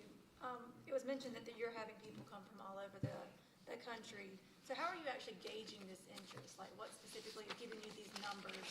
Are you using the physicians where they're saying we think X number of patients will come per year? Absolutely. So some of the numbers and metrics that we're using are from our current tenants and spaces that they have right now. Other metrics are coming from the fact that I'm fully vaccinated, I'm traveling, and I'm talking to everybody that we have. So we just got back from Dubai, working with a few groups over there. I was over in Arizona, working with a few groups out in Arizona. So with our tenants, the tenant mix that we have, they're providing the majority of that feedback, and then we're coming back to our architectural and development group and merging that with what we currently draw. And then can you speak a little bit more to the tech part of this? Because it seems like that's kind of a highlight for you guys. Oh, it's a huge piece. So we've partnered with Siemens Technology as our tech partners, and a couple of other smaller firms that are with us as well. And what I have tasked them to do is I wanted to, coming out of this pandemic, right? One thing that was a huge concern for me was not only the air quality and kind of just understanding what's around you, but we wanted to provide a safe space indoors as well as outdoors, right? So how would you feel if you walked into a space and you knew how much oxygen, how much carbon dioxide, what type of foreign contaminants are in the air? Well, we have sensors throughout our property that can tell you that, right? And display it on, within these beautiful screens, LED screens we have on the Alpha Loop that can show you in real time what that air quality is. And the way we kind of came about this and the way we did it is the first time in the world it's going to be done.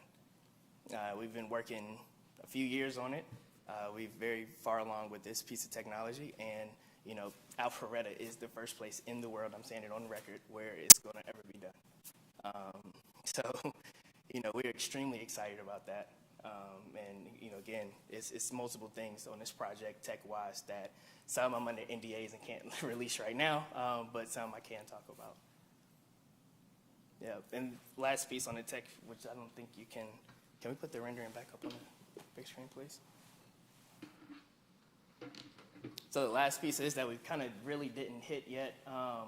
The Alpha Loop we still integrated the Alpha Loop within the actual development. So you have the landscaping component that kind of goes up the sidewalk where it's currently drawn. But if you go in, as you can see right next to the residents' right where the beginning of the residence is, it's a stairwell that kind of goes up a floor. And I wish I could zoom in a little bit. There's actually a LED wall that's right there at the top of those stairs. And in between the wellness center and the residence in the front, there's something we call the art tunnel. So it is a LED digital wall that we will highlight local artists, various scenes, today's information, notes that, the city needs to get out or whatever the case may be. So as you run up into the main area on the other side where we call the gateway is, that open greenery, but you're going through this kind of digitally imposed art tunnel before you pop out on the other side. So there's actually two pieces of the Alpha Loop on the site, one on the site and one right in the front. So, thank you.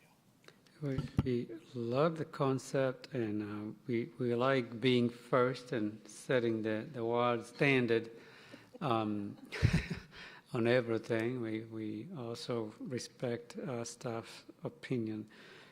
Did we lose the screen? What you were showing? Yeah, I think it's just. Yep. If you don't mind, just a question for you. Just talking earlier about the resources and capabilities of your firm to kind of accomplish a goal like this, or tell us a little bit about what other projects and size and scale you've done like this. I mean, this is a pretty big project. I think it's so cool. I think the Wellness Center is absolutely really cool. I love the idea you have. I'm not sure if the hotel and everything all fits in there, but tell us a little bit about you, what you've done in the past, and yeah, absolutely. So my company was founded in 2018. So we're a fairly young company. Prior to that, like I said, I was an acquisitions officer. I developed within the military, not only here stateside, but overseas. I've completed one hospital, multiple maintenance facilities, a few hotels, and then I got into master planning as I became more senior. And one thing I wanted to do is pretty much really take the focus off me and more so put it on the team. We have a very comprehensive and experienced team behind us, so it's not just ALUX Properties. It is Good Van Site Architecture Group that has done multiple work throughout here in Atlanta and this country, to include a third of Mercedes-Benz Stadium. We have a group called Valor Hospitality, which has 80 hotel luxury products around the world that we've also partnered with. Siemens Technology on the technology front. Obviously, that's a global name that everybody recognizes. So, altogether, there's a team of about 65 individuals on this project, with just ALUX Properties being the lead. Back in 2018, again, this was a concept before I even bought the property. Fast forward to today, we have almost completed our capital stack and getting ready to move forward. So unlike when Avalon said, as soon as we get our go-ahead, we're looking to get in front of the design review board, submit for our land disturbance permits, and get going. So, we have more than a capable team of completing this project and feel very confident that we're going to bring it to the market. Thank you. Thank you. Thank you for your military service, too. Pleasure. Any further questions? All right, no further questions at this time, and I'm going to open the meeting for public comments. Anyone would like to speak in favor, please come forward.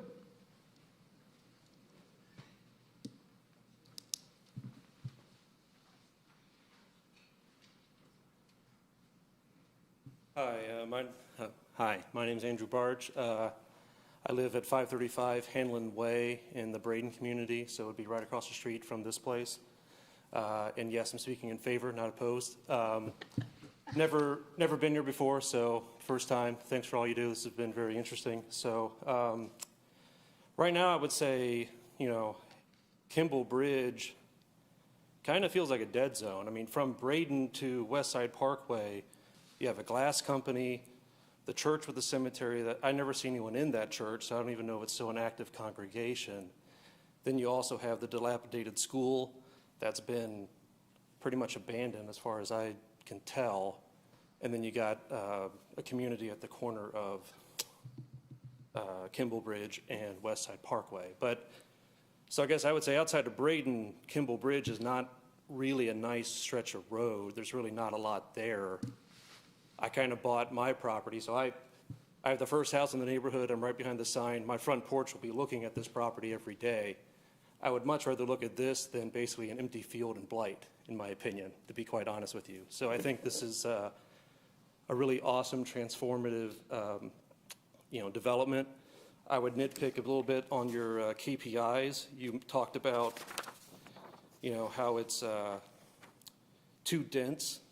I guess I find that a little strange when you approved 140 apartments plus 32 townhomes a quarter of a mile down the street at Northwind Summit, and then that's not even taking into account what's at 360 Tech Village, Echo Park at the mall itself, which I think has 300 some odd units, plus the Atlee, plus the Maxwell. So within about a 1.5 mile radius from where this is going to be, you've already approved probably upwards of 1,000 multifamily units. So to me, 32 condos, or 37, whatever the number is, excuse me, it's probably frankly kind of irrelevant. It's a drop in the bucket. I don't care, so I don't know. So I think, the KPI is a bit, yes, it's a very small property, but they're building up. So it's going to naturally make it a high dwelling per acre. I get that. But at the same time, as far as just raw numbers, it's significantly less as far as the condominiums than other places that you have approved literally right next door. The other thing I would point out is he talked about, can't exceed 8 stories. And I guess, it's weird to me that you're making that as like a requirement. Maybe I'm taking a bat for them, even though I don't know them. But, I guess Avalon, which is from my door, it's a 1/2 mile. So it's probably 2/3 of a mile from where the property is. I think that has a building of 12 stories, if I remember correctly. The most newest building they built is 12 stories tall. Not to mention Northwind Summit. None of them have been built yet, but I believe there are going to be 2 mid-rises that will be about 14 stories. I could be incorrect on that, but I know that's 1.2 million square feet of office space across, I think, 3 or 4 buildings. So again, those buildings will be of similar size, and they're about a 1/4 mile from this particular spot. So I think that's kind of weird to have that as a qualm or an issue.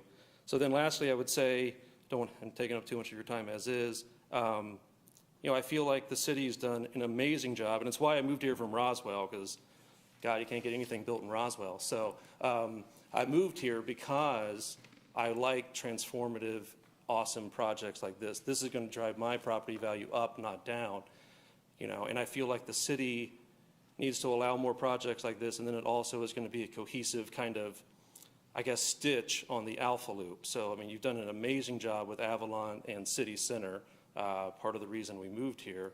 But the whole point is I think you also want to kind of add to the triangle, right? So the bottom apex of your triangle is going to be hopefully the North Point Mall redevelopment area along with Echo Park, right? So this would be a good kind of waypoint between Avalon and that mall redevelopment as a way for people to stop up, and hell, I'll take my kids out from my front door and walk over and grab a smoothie as well. So, I just think it's a good transformative development to kind of bring more cohesion to the city and to the Alpha Loop. And that's the first time I've seen the renderings tonight. I have no problem seeing that outside my door every night. That's not a problem at all. I think it looks amazing. And so I would be in favor of it. Did you use the abbreviation KPI, like Key Performance Indicator? Yes, sir. Is that all right? I was making sure I understood you correctly. Yeah, I'm a finance manager, so I deal in spreadsheets and KPIs all day. I gather. Yeah, Thank you. Tough life. All right. Anyone else in favor?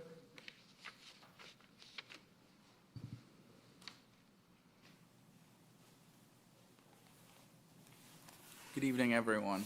And again, thank you, everyone, for your time. Can everyone hear me? Am I all right? Like you guys, I'm a little tired. Father of 4, this time I'm normally asleep. But I am here in support. Did you say your name and address? Oh, I apologize. My name is Bindley Sangster, and I used to be a proud resident of Alpharetta until Johns Creek annexed. But when I moved here in 2005, I was, my address still, because our post office is still the Alpharetta post office. Johns Creek hasn't earned our own post office yet. So, good. My zip code is Alpharetta, if that qualifies.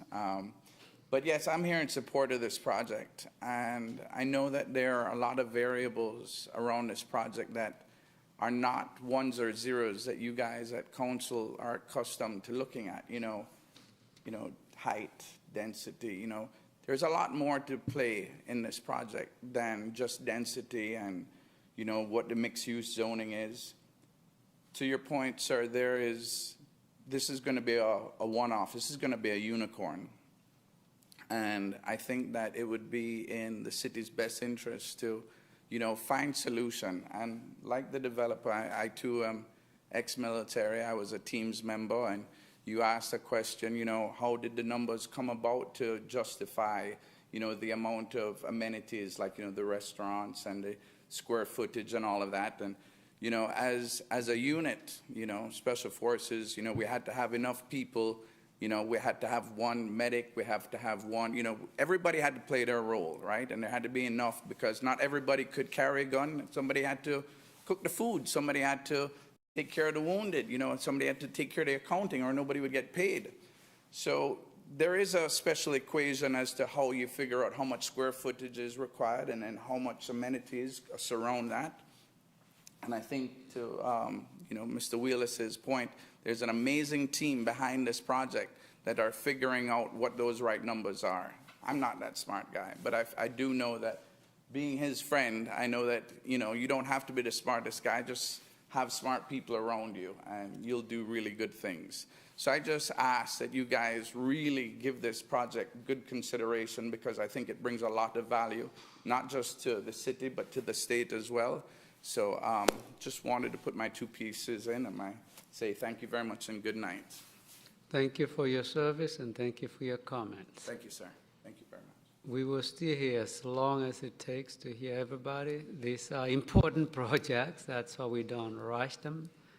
They're important for the applicant and for the city. So don't feel like you're taking too much of our time.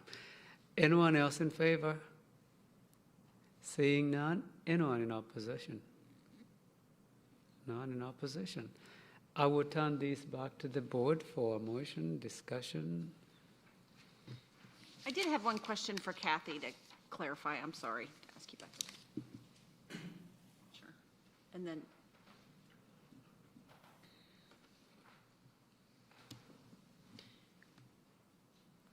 So it was mentioned in, I think, one of the presentations about the Northwind's master plan, the whole pod or whatever that one's called.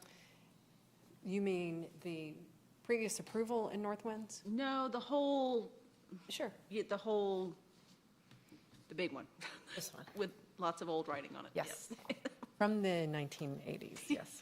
So is there conditions associated with that section? I know I'm just relating it to the Windward Pod, and I know there are certain things that are related to there. So there are certain conditions that apply to only that and within that zone? Absolutely. And so is there a height consideration within that zone? There is, and it's 20 stories for Pod A, but we changed the maximum height in 2018 to 4 stories for this particular parcel. Okay. So that was set in 1986 with the, it's also been changed in, as others have come forward with master plan amendments, like the Summit, we changed and limited the height also. And so the other buildings that are down along the lake, I apologize for not knowing the name, I know that they're building them right now that we approved. What are the heights of those? Do you know that commercial space that's along the pond on 400 and? The Tech 360? Tech 360, yeah. Is it 10 stories? No, they're loft spaces, so they're. No, the Tech 360, the one that's under construction, it's 110,000 square foot office building, Okay. but I don't know. Okay. I'm sorry. That's okay. Yeah. I know it's not over 10 stories. It could be 8. And then Eric, one question for you, because I know that there is a plan, GDOT, New Bridge, Kimball, and I know it's not super close to the intersection of where that bridge is going to be. I mean, it's down the road a bit, but how is that bridge designed as a 2-lane? I know there was much back and forth with GDOT. Where did we land with a multi-purpose trail, or is it 4 lanes, or is it 2 lanes? And how does that intersect with this would be extremely busy intersection with an additional 800 trips a day. It's my understanding that I believe the city worked out with the GDOT that it would remain a two-lane bridge. And then, yeah, two-lane bridge. Okay. There'd still be some improvements to it. Sorry, go ahead. Oh, no, I'm just going to say, I mean, I was very excited about the first kind of rendering of that. In fact, I drive by there all the time. It's like looking to see, is it going to be there?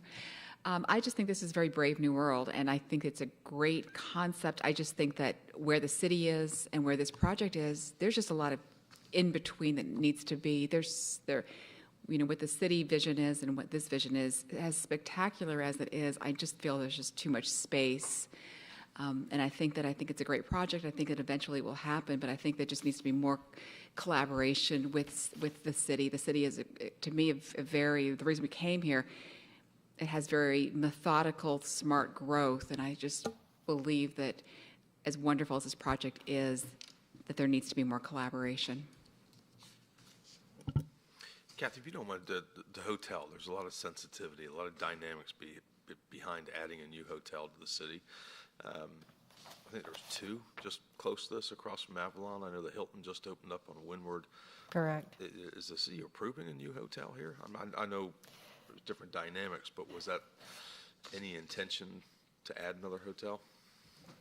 Yeah, we already have 29 hotels, so of course, when this project came back in 2018, it didn't allow standalone retail, it didn't allow the retail components that they had, and when we looked at what they were proposing, and they were proposing a boutique hotel similar to a St. Regis, we were okay making the changes for the Northwind's master plan to include those outside restaurants that are usually supposed to be part of an office building.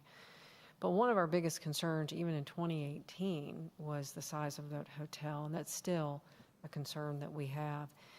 With the 29 hotels that we have, and we have a lot of entitled properties also that can be redeveloped in the future for additional hotels that are allowed by right without coming in here. So any increases to hotels is something that we don't support for this particular location. Kathy, looking at current projections, hopefully we have some current projections on vacancies in retail space and vacancies in office space, given the COVID environment and expecting changes down the line. Where would something like this fit, given our understanding of where these projections are going? What do you mean with fit into an existing space, or? Too much retail. Oh, I think this is specialized. I think it's specialized I think the density is so high. What they're doing is trying to put the retail amenities that would serve, that's a lot of people that's going to be in that location. Mini city.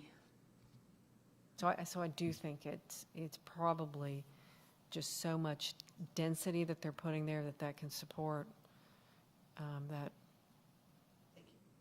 Was there a sunset clause in the previous approval, 2018? I don't believe so, but I'd have to check those conditions. I do not recall. I don't think that we had that in there in the old conditions. Okay. I know, and if there are further questions, we can continue to ask them. It would be very helpful, and this is for the applicant. I did hear the architect go through the conditions and identify what they would agree with, what they would not, to have tracked changes for the board. It's hard for us to make a mental note or to write enough notes on the side. I would only write so much on the side of this paper. And when we are discussing, we're able to go back and look and discuss it specifically. Second, I don't know how much discussion there has been between the applicant and the staff regarding the new proposed development, because what I'm hearing and I can see definitely is a significant increase in the in the density. We love the concept, we liked it, and as I mentioned before, I was excited to hear about it. I've been looking forward to it. So when I saw it on the agenda, I knew that it had not moved forward or was not going to move forward in the near future. We still like the concept. We are just very concerned about the increased density and the precedents that we set when we make changes, especially on the building heights or the density is already approved. For example, the units per square acre. That's what I'm reading and seeing in the application. As I said, we can still ask more questions.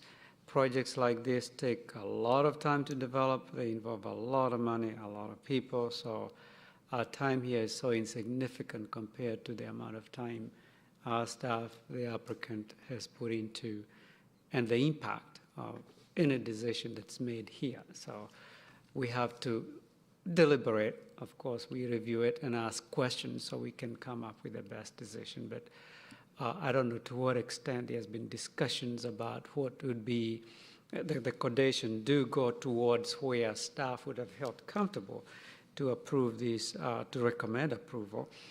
But I don't know how much back and forth there was. And when we get an application like this, we base our decision on what is in front of us.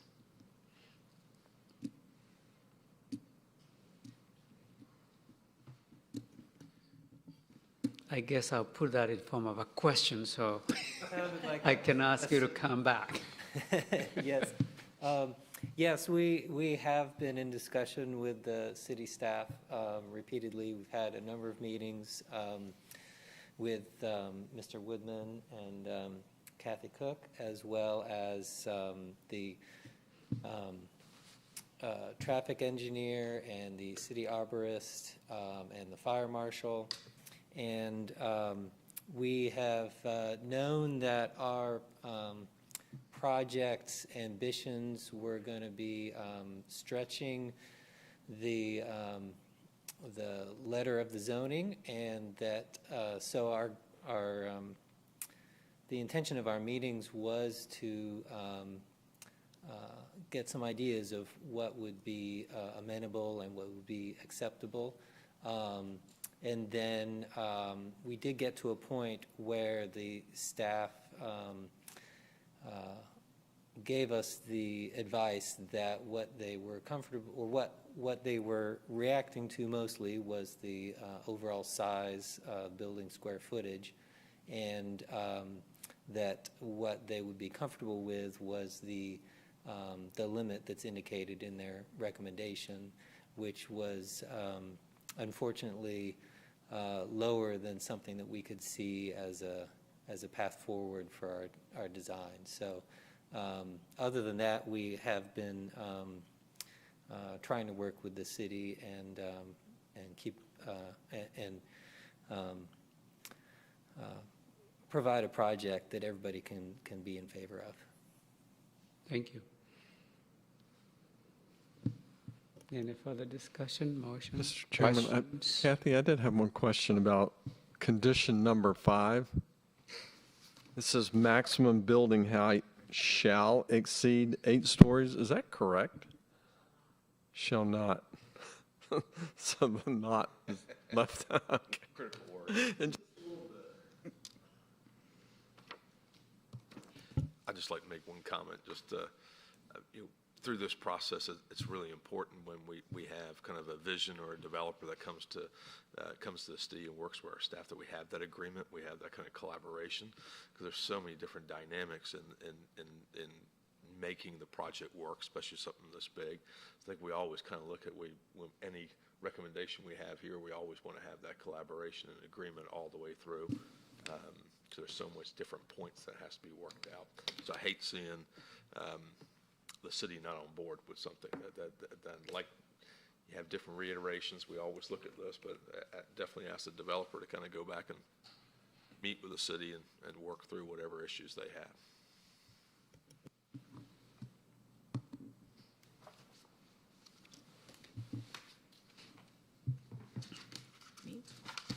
All Go ahead, make a motion. I've never done that. Yes, you can. You can do it. All right, let me get my glasses on. And again, listening to everything, I think I make a motion to deny MP-21-01/CLUP-21-02-Z-21-02/V-21-04, the Bailey-Northwinds. I'll second. Motion has been made and properly seconded. Any further discussions? Hearing none, all in favor, please raise your right hand. Motion carries. Again, we are recommending body. City Council makes the final decision. Thank you for your time. Thank you for your presentation. If there are no other things to discuss tonight, I will adjourn the meeting.